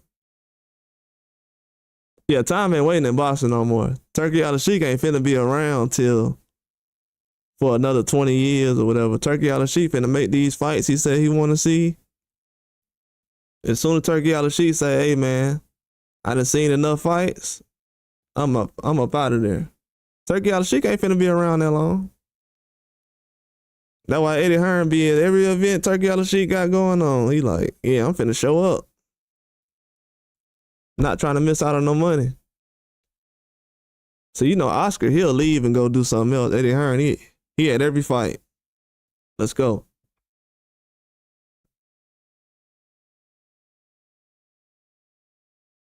Yeah, some fighters time helps. Sometimes it hurts. Like I think Morrell not fighting Benavidez last year and waiting until this year was smarter. Or next year when he fights him. A lot of people wanted Morrell to fight Benavidez last year. He wouldn't have had a chance against Benavidez last year. He's still getting bigger. Morrell's like, he might be bigger by the time he fight Benavidez, but he's still growing. I know he's like 27, but he's still bigger. He put on more muscle. He used to be a lot skinnier. He put on some good muscle, so I think Morrell's in a good spot right now.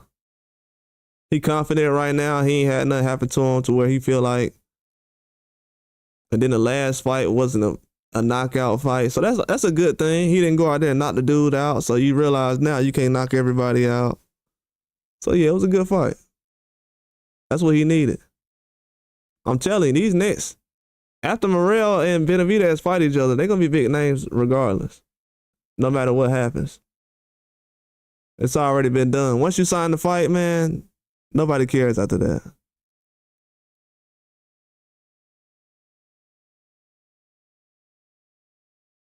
You said Cobbs. Blair Cobbs? You talking about Blair Cobbs? I want to see Blair Cobbs fight. I actually wanted to see Blair Cobbs fight, man, who did I say I wanted to see Blair Cobbs fight? It was at 147. I don't know. I don't think it was a crazy name like Tiafimo or Ryan Garcia, but it was somebody. I don't know if I said Jerron Ennis, but it was somebody. It wasn't a super high level guy, but it was somebody who was decent. It was at 147 too. I forgot who the guys at 147 are right now. But yeah, Blair Cobbs, I see him doing something. The guy who beat AV, he should have ran it back with AV. Lomachenko too old 4 years ago. He would have been a real good fight. Yeah, you know, if you say that now, people will be like, man, here y'all, you wait till he get the tank to say that he old. Like, nah, man, dude he ain't really in it no more. My whole thing was he wasn't really motivated. And I think Canelo's Floyd's son said something earlier when he was like about the tough losses he took. And I agree with that. He took some tough losses. Close fight. Federico Pacheco, I seen him recently, but I don't know where I seen him fight at though. I couldn't really tell you. I seen him recently. I don't know where I seen him fight at. Let me look at his face one more time. See if I can remember.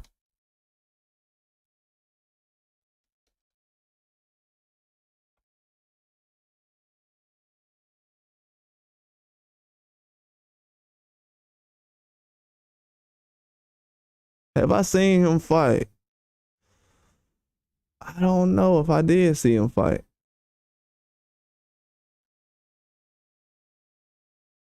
He heavyweight? I don't know. He looks familiar. I don't think I seen him fight. He got some fast hands? How was he? Hey, Truth, how good is he? He got some fast hands? He fighting out of heavyweight too. Oh, 262 at 20? 6'5"? That's a nice size.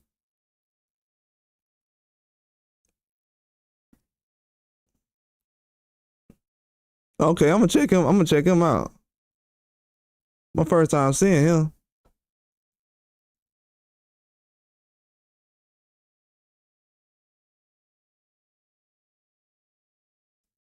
Yeah, that journeyman. Oh, that journeyman was good though.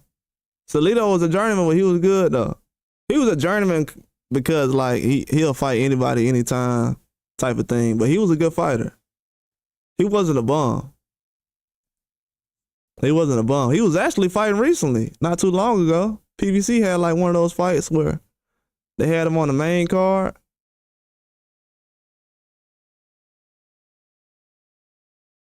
Yeah, Salido, he wasn't like a big name. He didn't have a big following, but he was a dog though. It wasn't really a bad loss to like. It was a bad loss, but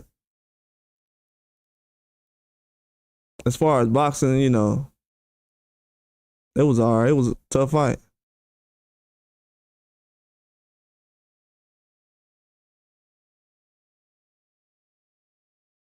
Yeah, being on Turkey card that much, man, that'd be crazy.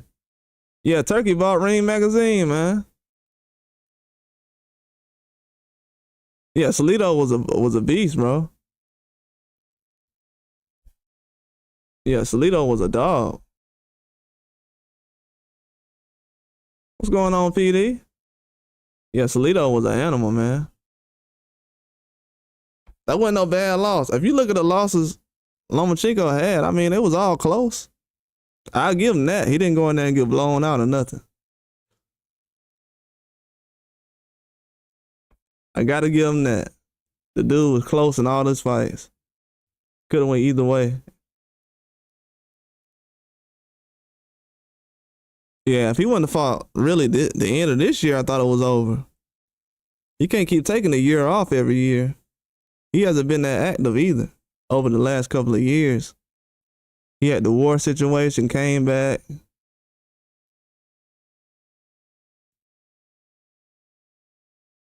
Oh, you waiting to get a cut? Happy about the fight? Yeah, me too, man. I'm hyped about this fight. I'm definitely gonna be live Saturday, man. You seen the press conference? If y'all haven't seen the press conference, go check it out, man. It was hilarious. A couple of back and forths. I know Cameron and Whitaker was going back and forth. It was funny. And then Beterbiev started going at it with Eddie Hearn. Talking about he wanted to fight Eddie Hearn today and stuff like that. That was funny. So no, I want to fight you today. I'll fight him Saturday. I'll fight you today.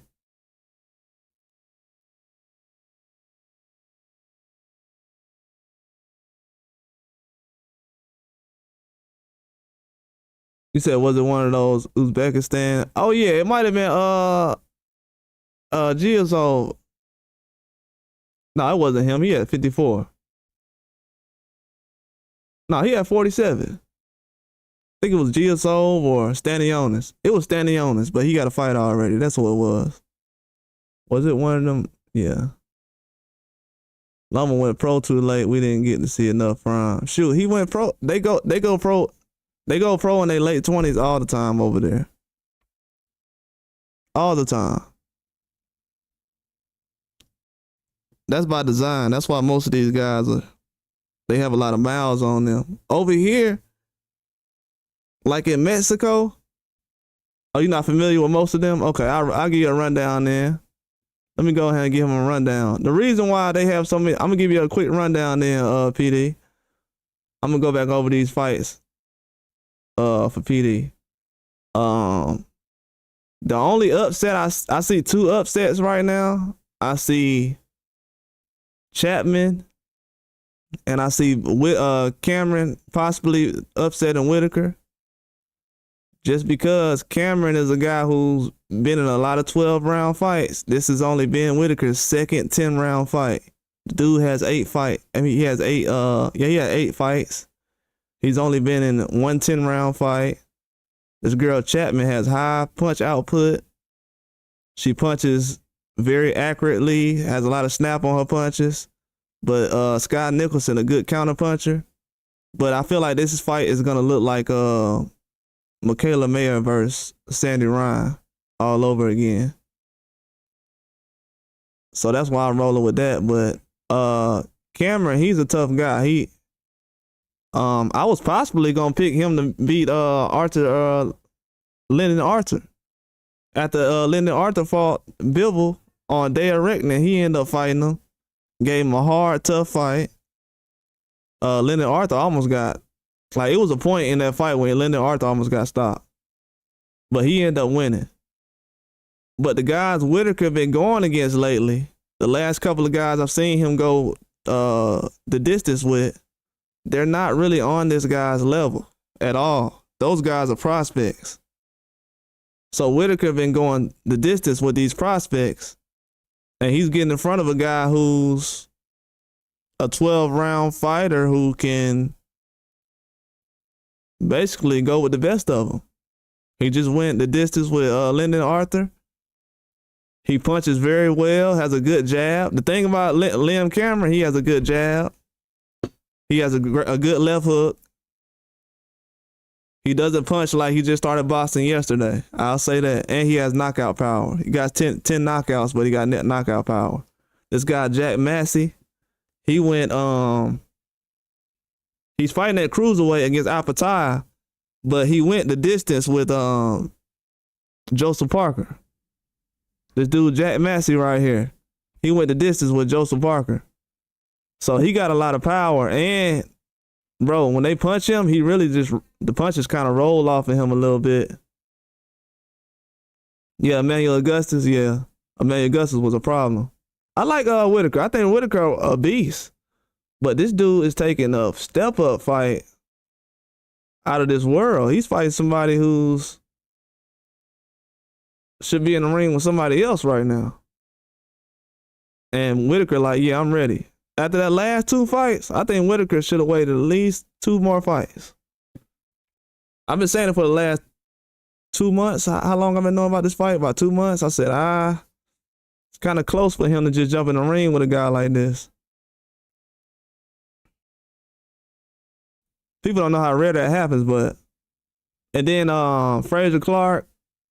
Frazier Clark is like, I can't really tell how he boxes, but he's a heavyweight that's like a tall, lanky version of Chisora, but he's not like Chisora. He don't have a gas tank like that, but he's a tough fighter. I think he has a lot of skill.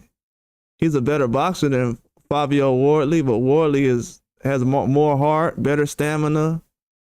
He has a better IQ. Yeah, I think Fabio Wardley has a better IQ. But Clark, he's a better boxer, but he don't got a gas tank. He got one of the worst gas tanks. And he's a skinny heavyweight. So for him to be a skinny heavyweight with one of the worst gas tanks, horrible combination. And then Chris Eubanks, you already know who he is. But Chris Eubanks, he's going up against this guy, Shermeta, who's basically a guy who went against Munguia and Triple G. He fought Munguia when he was at 54. Then he moved up to 60 and fought Triple G, I want to say after Triple G fought Canelo the second time. And he got stopped in both fights, I want to say. I know he got stopped against Munguia. He's a good fighter, though. This guy can actually throw a good jab. He can box. A lot of these guys can box. Like, everybody on this card can throw a good jab and box. So that's what's going to make all these fights kind of 50-50. It seems like a terrible card, but it's actually going to be a competitive fight. All the way down. Everybody. It might be 2 or 3 upsets on here. All these fights might go the distance. It just depends. But this fight card is loaded. It's a lot better than I thought it would be. It's going to be better than the Usyk card, the Usyk and Fury card, the undercard for that fight. I would say this is one of the best fight cards of the year. Doesn't look like it right now, but when they get in the ring, then they have some other guys that's included. Where is this thing at? Not that one. Yeah, this right here. This guy Akil and Gonzalez. I didn't know about this fight, but I guess that's a fight they're gonna have on the fight card as well. I guess this is what flag is that? Venezuelan or Colombia? I think that's a Venezuelan flag. I guess this Venezuelan fighter gonna go against this Saudi Arabia fighter.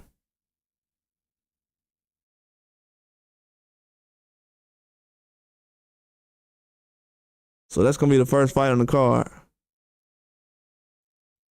I guess this how the fight card gonna end up being lined up. They have Clark and Wardley as the co-main event.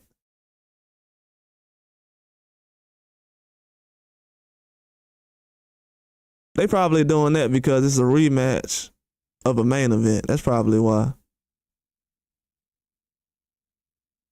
Yeah, if Wardley and Whitaker and Avatar lose right now, it'll be a setback all the way in. It'll be a setback right now.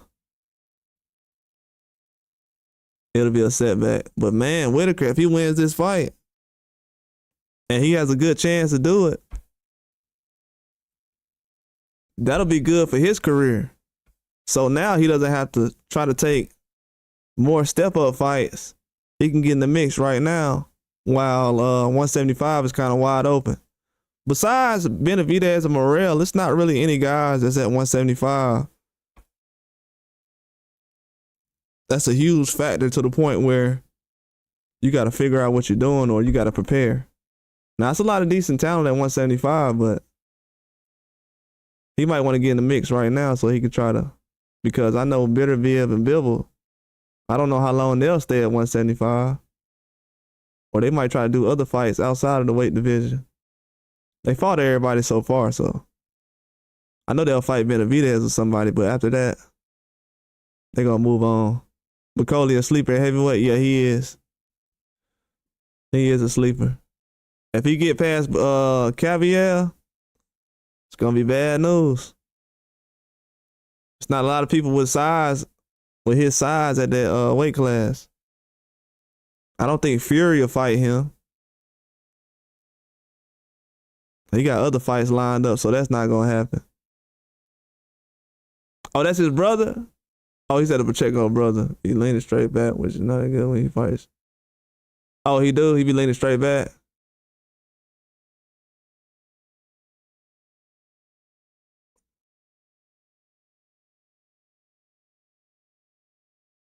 Yeah, he got Triple G coach. Eubank does. The guy Jonathan Banks. They say that he coached Triple G when he fought the guy. So he getting prepared for this fight. That's a big risk though. He looked good in his last fight. I thought he would have stuck with Bomac, but maybe he's busy or something. I don't know. I would have stuck with what works. He's changing trainers a lot right now. He went from Roy Jones to Bomac to now Jonathan Banks. That's three trainers in 3 fights.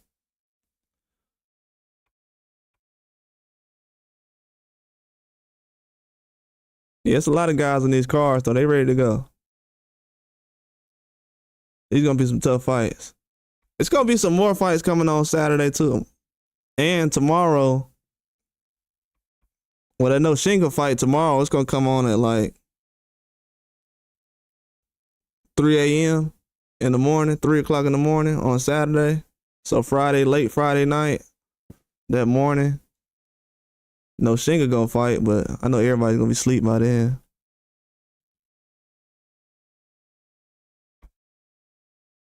I know everybody gonna be asleep by then, but it'll be some good fights on that day. Tomorrow they got some fights on the zone in Puerto Rico. I'm gonna check those out. But yeah, they got a lot of fights coming on these next couple of weeks. Chris Colbert fight next Wednesday. October and November starting to get a lot of fights happening. A lot of fights getting pushed back. The other pro box fight that had Martinez and James, they gonna fight November 9th. It's gonna be a lot of fights coming on. But yeah, with this Beterbiev and Bivol fight, from what I've seen over the last couple of months between these guys, I think Beterbiev has a better jab, but I think Bivol has better boxing ability. And I think he can outbox Beterbiev, but he has to have a high motor. But if he has a high motor and he's not used to having a high motor and he gas out, that's going to be bad news.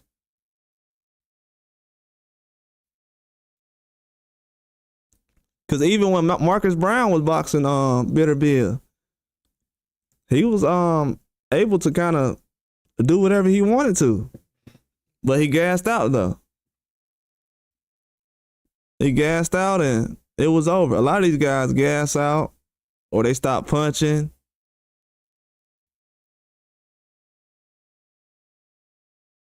That's usually what the problem is. It's not what Beterbiev's doing. It's what they're not doing. Or they're doing too much of it. They kind of fight like they're afraid sometimes. They almost throwing the jab until they like, well, let me just see what happens until the 7th round or whatever. Yeah, he don't do no great work to the body. Bivol don't do no great work to the body. That's kind of the only reason I stepped away from picking him was the body work. But I don't know. I think he could probably tighten that up in this fight, but that'll be a bad habit to break at this point.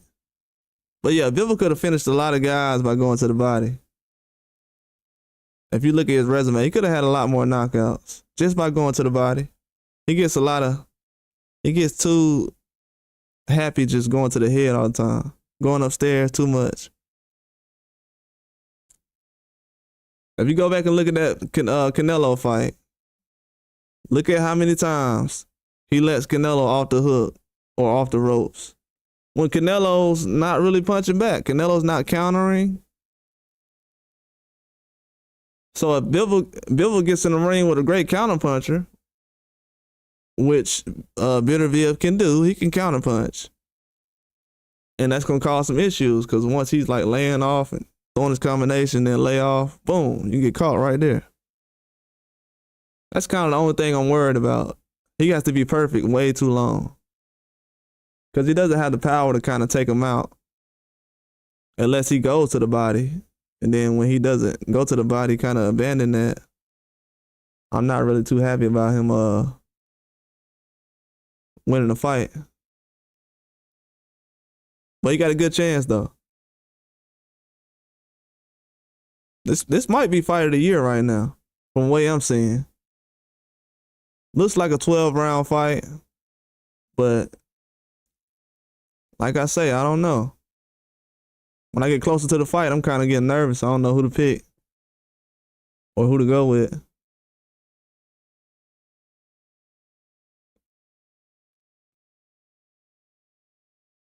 Yeah, that knee being a problem is. If I was Bivol, I'm glad you said that. If I was Bivol, I'd walk him around the ring. I'll make a move on that knee for rounds.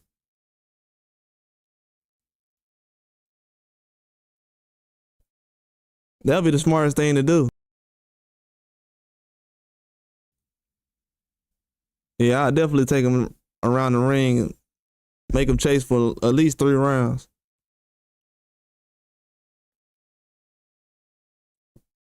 Yeah, I never understood that. A dude 39 years old, go to the body. Now, if he goes upstairs and just tries to, because at that point, he's letting Beterbiev off the hook. You letting him off the hook at that point.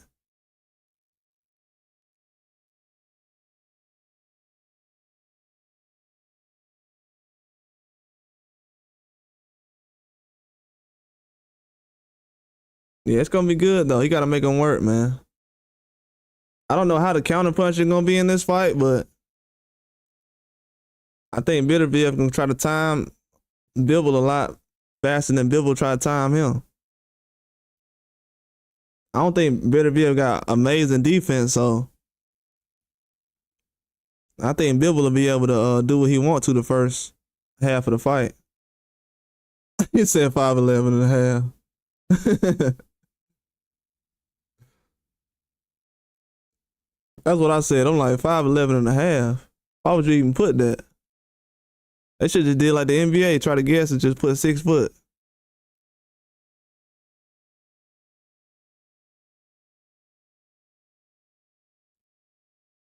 Yeah, but this gonna be a good style matchup, man. Possible fight of the year. Could be a better fight than Fury versus Usyk. Could be a better fight. Bivol got everything he needs to win this fight. These guys both know each other. Bivol basically grew up under this guy. He know everything about Beterbiev, been looking up to him for years. Or just learning from him. I can say that. He been learning from him. So he's learned a lot from the guy. What's going on? Shalom, Ben Israel. Yeah, it could be one-sided. It could be one-sided. Because I'm trying to think of what movie it was, but it's almost like when you remember when Leonidas had the 300 and he was like they had the younger kid in the beginning of 300. That's kind of like how Bivol is, and Leonidas, you know, the Spartans who was like the older guys. That's kind of like what Beterbiev was. He used to be the captain of the team, and Bivol was a guy who was learning up under him. So everything that he seen Beterbiev do, he trying to do the same thing. So they know each other. They've sparred each other before. But Bivol want to beat this guy bad though. I don't know if they don't like each other, but they got like one of those rough, like brotherly relationships where somebody's like, you know, when somebody's like bullying like a little brother. But yeah, Beterbiev, he trying to go out here and knock this guy out though. He don't want to lose to the young guy who came under him. He's trying to get a knockout in this fight.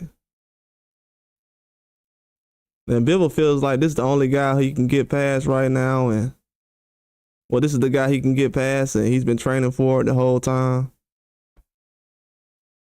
Since they were on the national team together.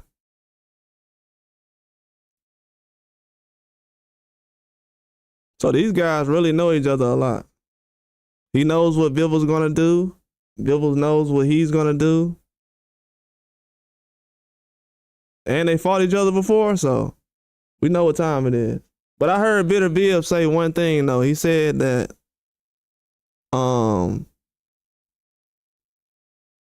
Bivol know we could have fought a long time ago. He's been sitting around playing and trying to drag me around this fight. He said, but after the fight happens, I'll say what I need to say. So basically, Beterbiev saying after the fight happened, I'll say what I need to say about everything. Instead of trash talking now, I'll just do it after the fight. Let me go out here and beat him first and get it over with. Then I'll talk after the fight. I'll make whatever fight y'all want me to make. Let me just get him out the way first.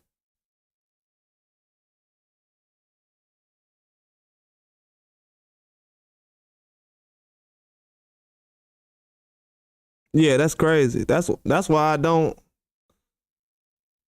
It could be a situation where Bivol goes out there and survives. I haven't really seen a situation where he doesn't have a chin. Both of these guys' chin gonna get tested. It's gonna be a tough fight. Never seen these guys get chin checked yet in a fight.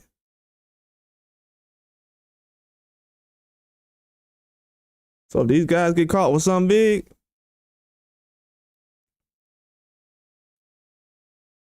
it's gonna catch a lot of people off guard.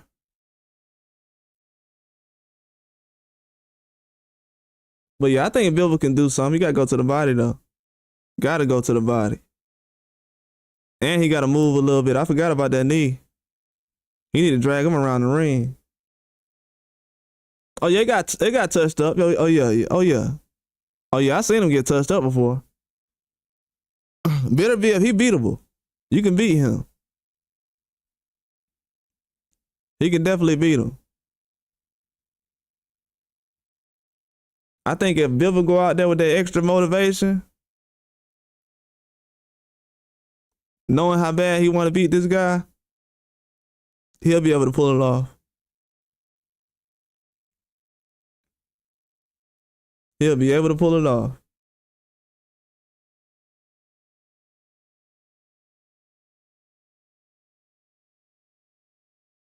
Oh, you said against Jeff Page Jr.? I'm gonna have to go back and look at that.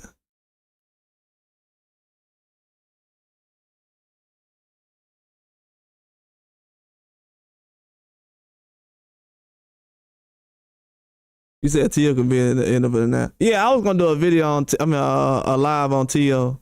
I could come back on and switch this up. I was gonna do a live on Tio. I got a lot of information on Teofimo Lopez right now. I got a lot of information on Teofimo Lopez right now. Teofimo Lopez he's kind of screwed right now. Bob Arum is finna run Teofimo Lopez through the dryer, through the cleaners. We don't have to worry about Teofimo Lopez getting a tough fight. Bob Arum's gonna make sure he fights a tough fighter these next 2 or 3 fights he has. Yeah, Teofimo Lopez, he got a situation now where I don't want to take the show in that situation, but I can go live again if you want to hear it. I'll probably get off in a minute and do it in like an hour or something, hour and a half, 2 hours. Not gonna want to miss this. If you guys go to bed or you gotta do something tomorrow, gotta get up early, I'll have it so you can listen to it tomorrow. But Teofimo Lopez is so far away from fighting Crawford. He thought he was gonna fight Crawford. He thought he was a free agent, and he's not. Dude's not a free agent. He thought he was him and Shakur Stevenson had the same contract length, so they could have got away the same time. So he thought he was in the same situation as Shakur Stevenson, but the dude was taking off too much time and taking too many. He fake retired and he kind of retired. He really retired, and that messed the contract up. So yeah, it's a lot of stuff going on with that guy. But yeah, I don't want to say too much, but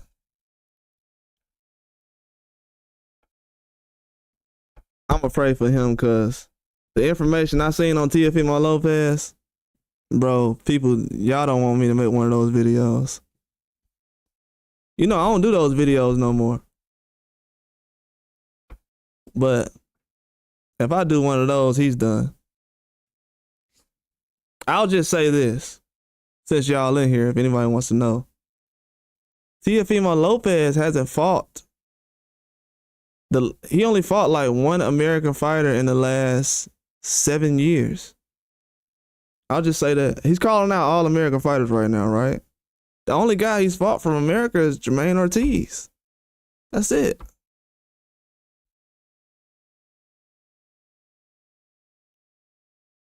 So if I was Teofimo Lopez, I would probably stay with Top Rank. I would probably stay with Top Rank. Because if he was in Australia right now, it'll be difficult for him. He's kind of protected right now, so I would kind of stay where he's at. He said, I almost went to sleep. Hey, that mean a lot right there. I'm gonna look that up. Because I seen him Billy get touched up. You said if not, someone stole your talking point. Man, I ain't gonna lie, bro. I've been getting some talking points stolen lately, but I mean it's all good. But I ain't gonna lie, they do be stealing talking points, I be saying. I'm not gonna lie, you are kind of true about that. I've been seeing some stuff lately. Cause I feel guilty when I say it. I sound like I'm stealing somebody's stuff now. They saying what I'm saying. But a lot of people, they that smart, but the news coming out now. So that's why a lot of people saying the same thing I'm saying. So a lot of guys smart, you know. I'm not the smartest person.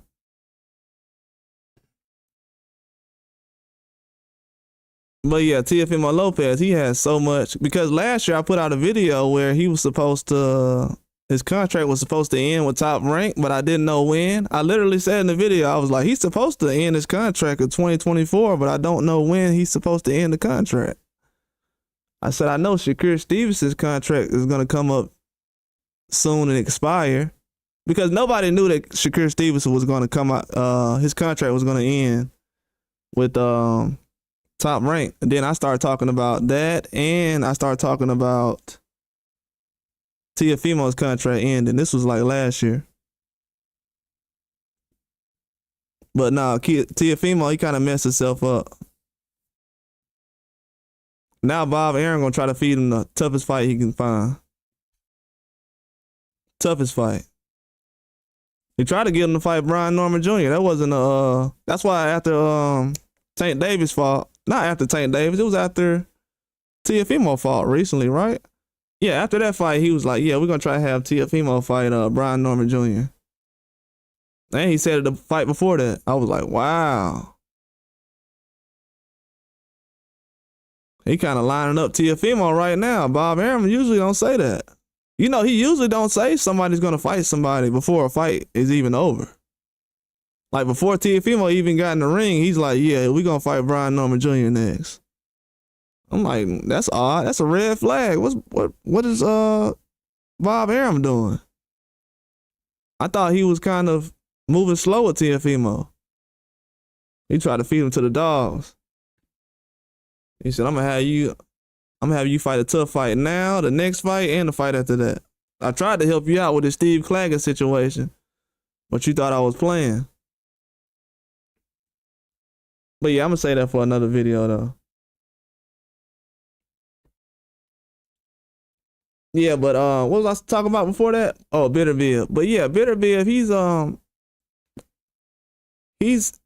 I wouldn't say he's a complete fighter, but what I've seen from him is his jab leads to his knockouts. Like a lot of guys, it's almost like I don't know, y'all ever seen that sport called fencing when they have that sword and they're kind of like stabbing each other with it?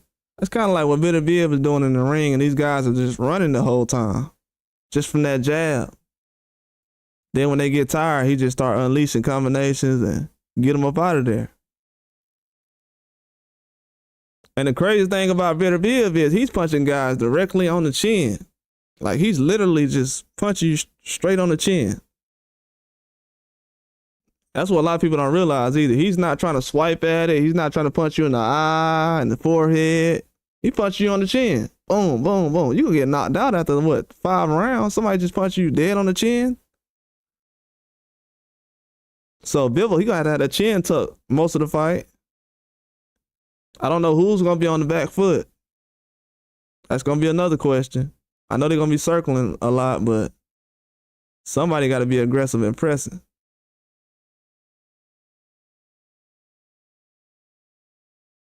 It's going to be a very good fight on this weekend, man. I think a lot of people are overlooking this fight. And the undercard. I'm going to go ahead and say the undercard is going to be one of the best of the year. It'll be better than the undercard that Josh Woodham had. And that was a decent undercard. It was decent.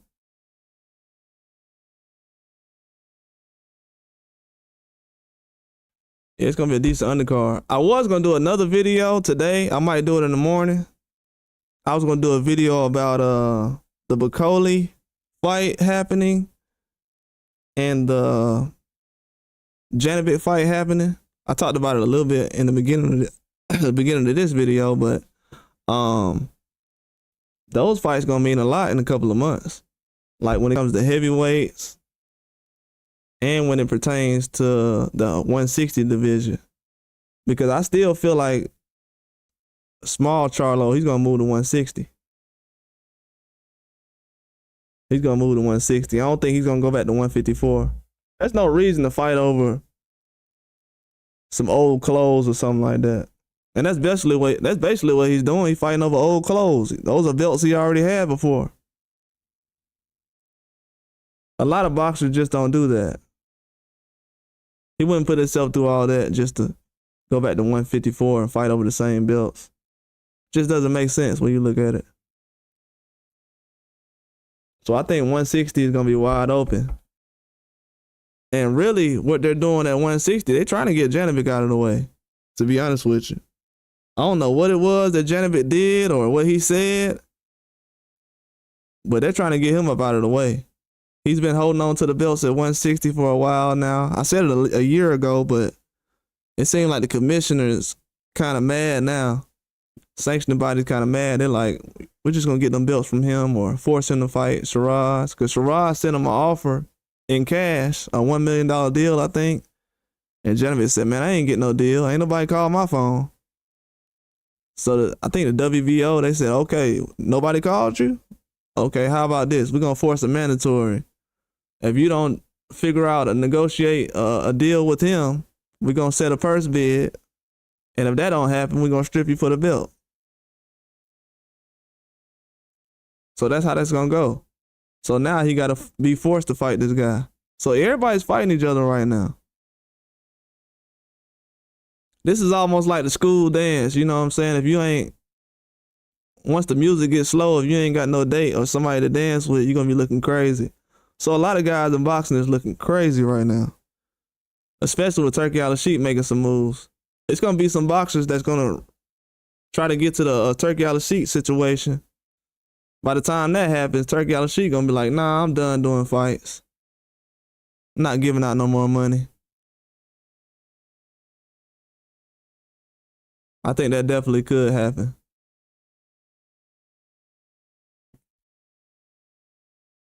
I don't think he's going to do it forever, but he's going to make a stamp and make sure this generation fights. This the generation he basically grew up on too, so he wants to see these guys fight each other. He knows most of these fighters. And from what I've seen, the matchups have been pretty good. Even the undercards. And with this Beterbiev and Bivol situation, everybody's getting paid, so everybody should be good, man. Everybody's confident in making this fight. But I wouldn't sleep on this first fight on this undercard though. Last time they had that card with Terrence Crawford, they had some Saudi Arabia guy fighting a guy from Ireland or something. It was a good fight, I ain't gonna lie. So this whole fight card is gonna be competitive. Even though it's gonna start early, I think it might start from either, it might be 8 o'clock in the morning.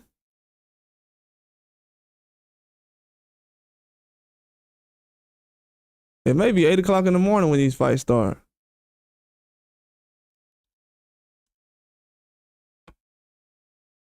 I know they usually start around 11. Some of the main fights on the undercard, but yeah, I say like 11, 12 p.m.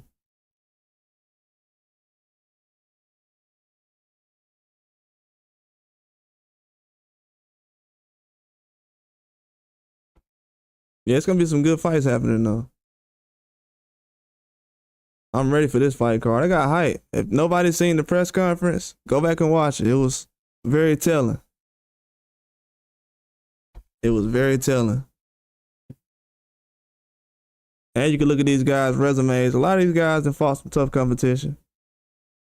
This guy, Jack Massey, he's good enough to fight Clark and Wardley right now. That's the crazy part. After seeing him fight Joseph Parker, I'm like, yeah, this guy's basically a heavyweight. And he's fighting at cruiserweight right now. He gonna be a tough fight.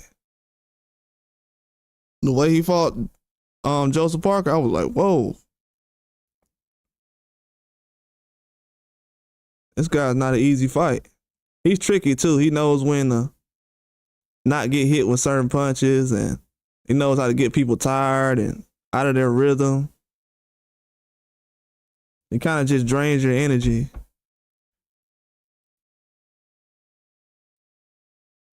Yeah, this gonna be the perfect fight card though. Yeah, but I might come back on later to talk about that Teofimo thing though. I'm glad you brought that up. I might bring up the Lomachenko thing as well. That has a lot to do with it. But yeah, I just wanted to do a quick breakdown. I wasn't gonna be on here an hour.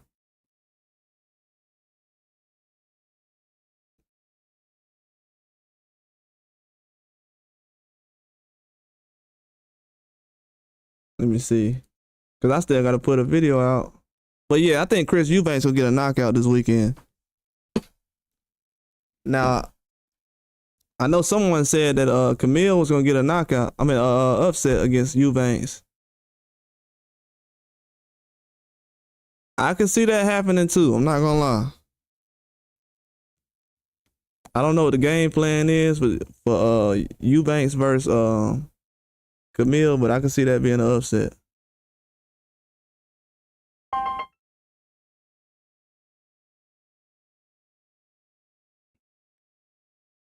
I can definitely see that being an upset. A lot of these fights are gonna be close. But I think Eubanks gonna be able to get a knockout in that fight though. Just because he's putting so much thought into it. He's not going out there thinking like, oh yeah, this guy been knocked out before.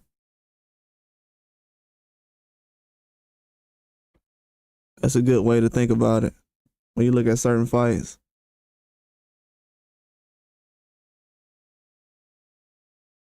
But yeah, I was thinking about that Chapman fight. The Chapman fight, I was more sure about. I was saying that if I had to pick somebody I knew that was going to win, it was going to be that Chapman fight. But Nicholson, she looked very confident today. Very confident. Chapman, she looks overconfident.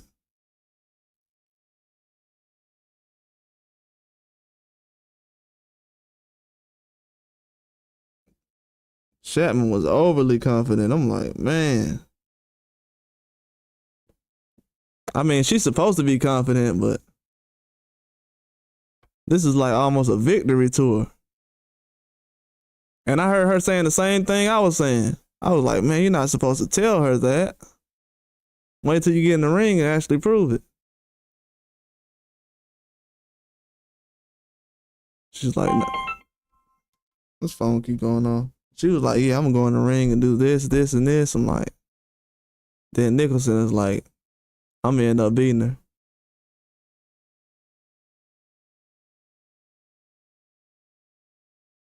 It was like, I'm gonna end up beating her.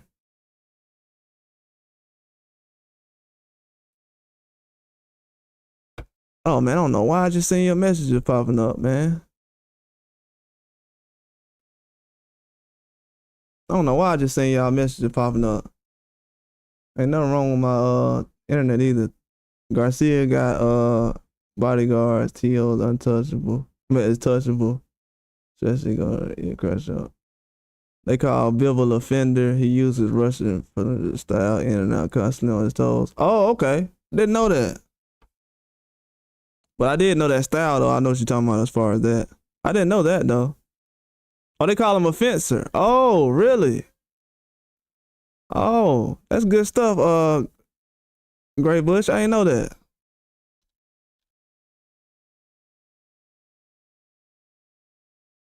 I didn't know that. The thing that scared me about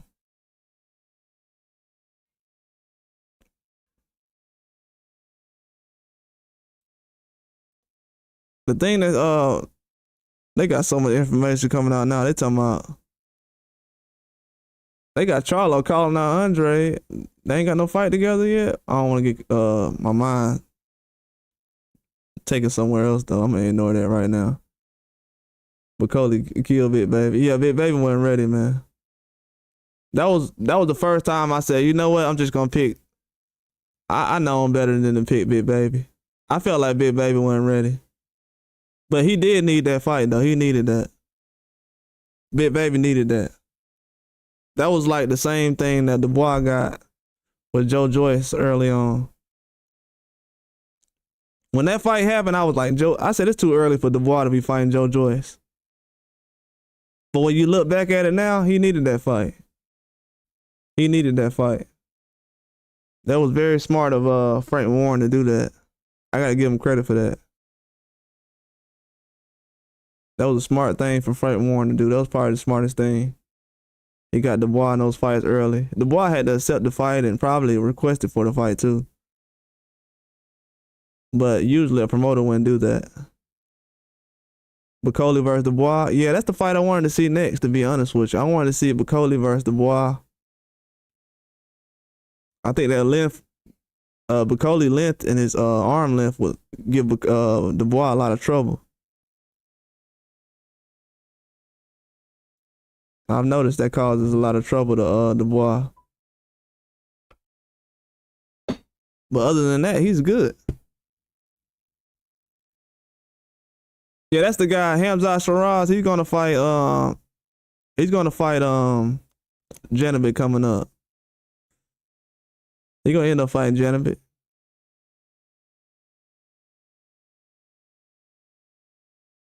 I think he's gonna end up beating up Janibek pretty good too.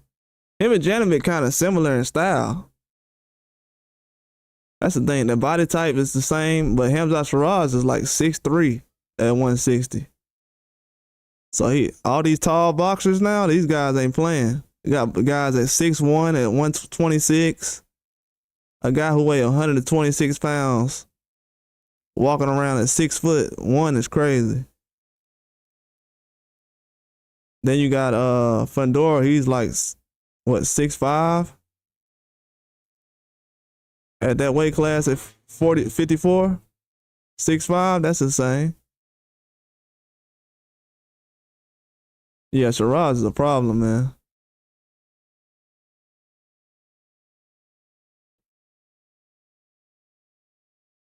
Yeah, I was gonna do a video on that.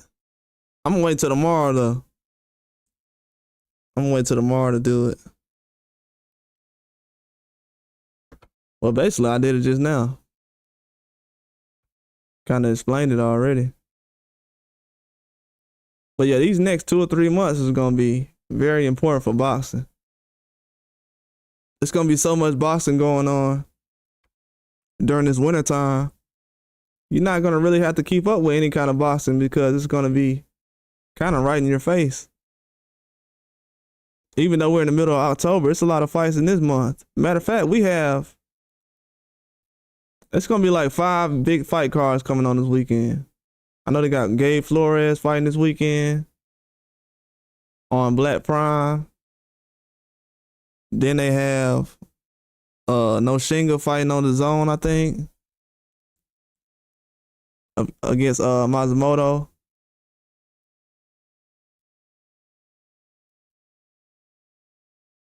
Then you got Jan Paul Rivera fighting tomorrow on the zone. I'm probably gonna live for that.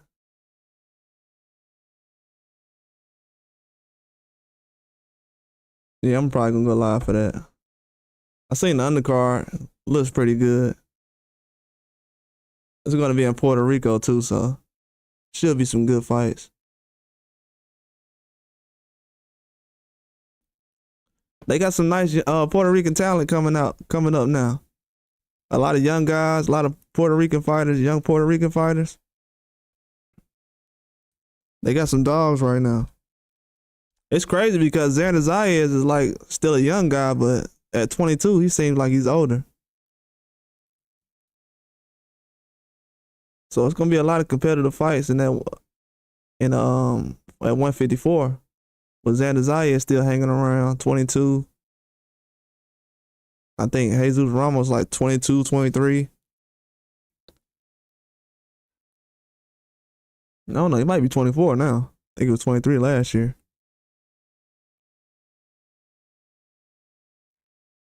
But man, Beterbiev not having all these rounds. I mean, he been stopping guys, but Bivol been getting that experience. That's a crazy stat right there.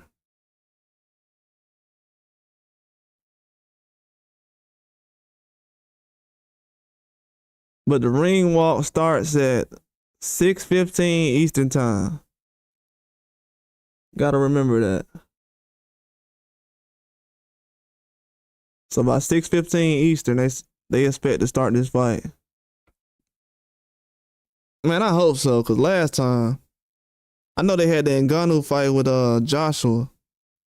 That didn't start till like 7 p.m. or something like that. It was dark outside by the time that fight happened.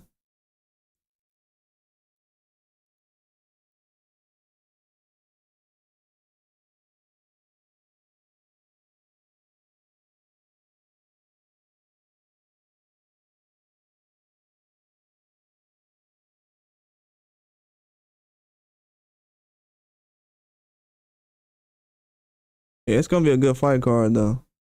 But I'm gonna come back on later with this other information I got about Teofimo. This dude ain't even, no way he's gonna leave Top Rank.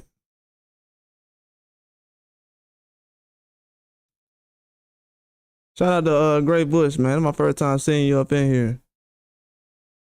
Ain't never seen you before.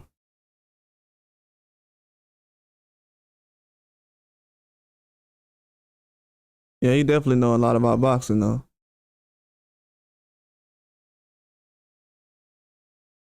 Definitely know a lot about boxing. I might come back on in like an hour or two just to drop that information. I think it's still a hot topic. I'll be back on soon.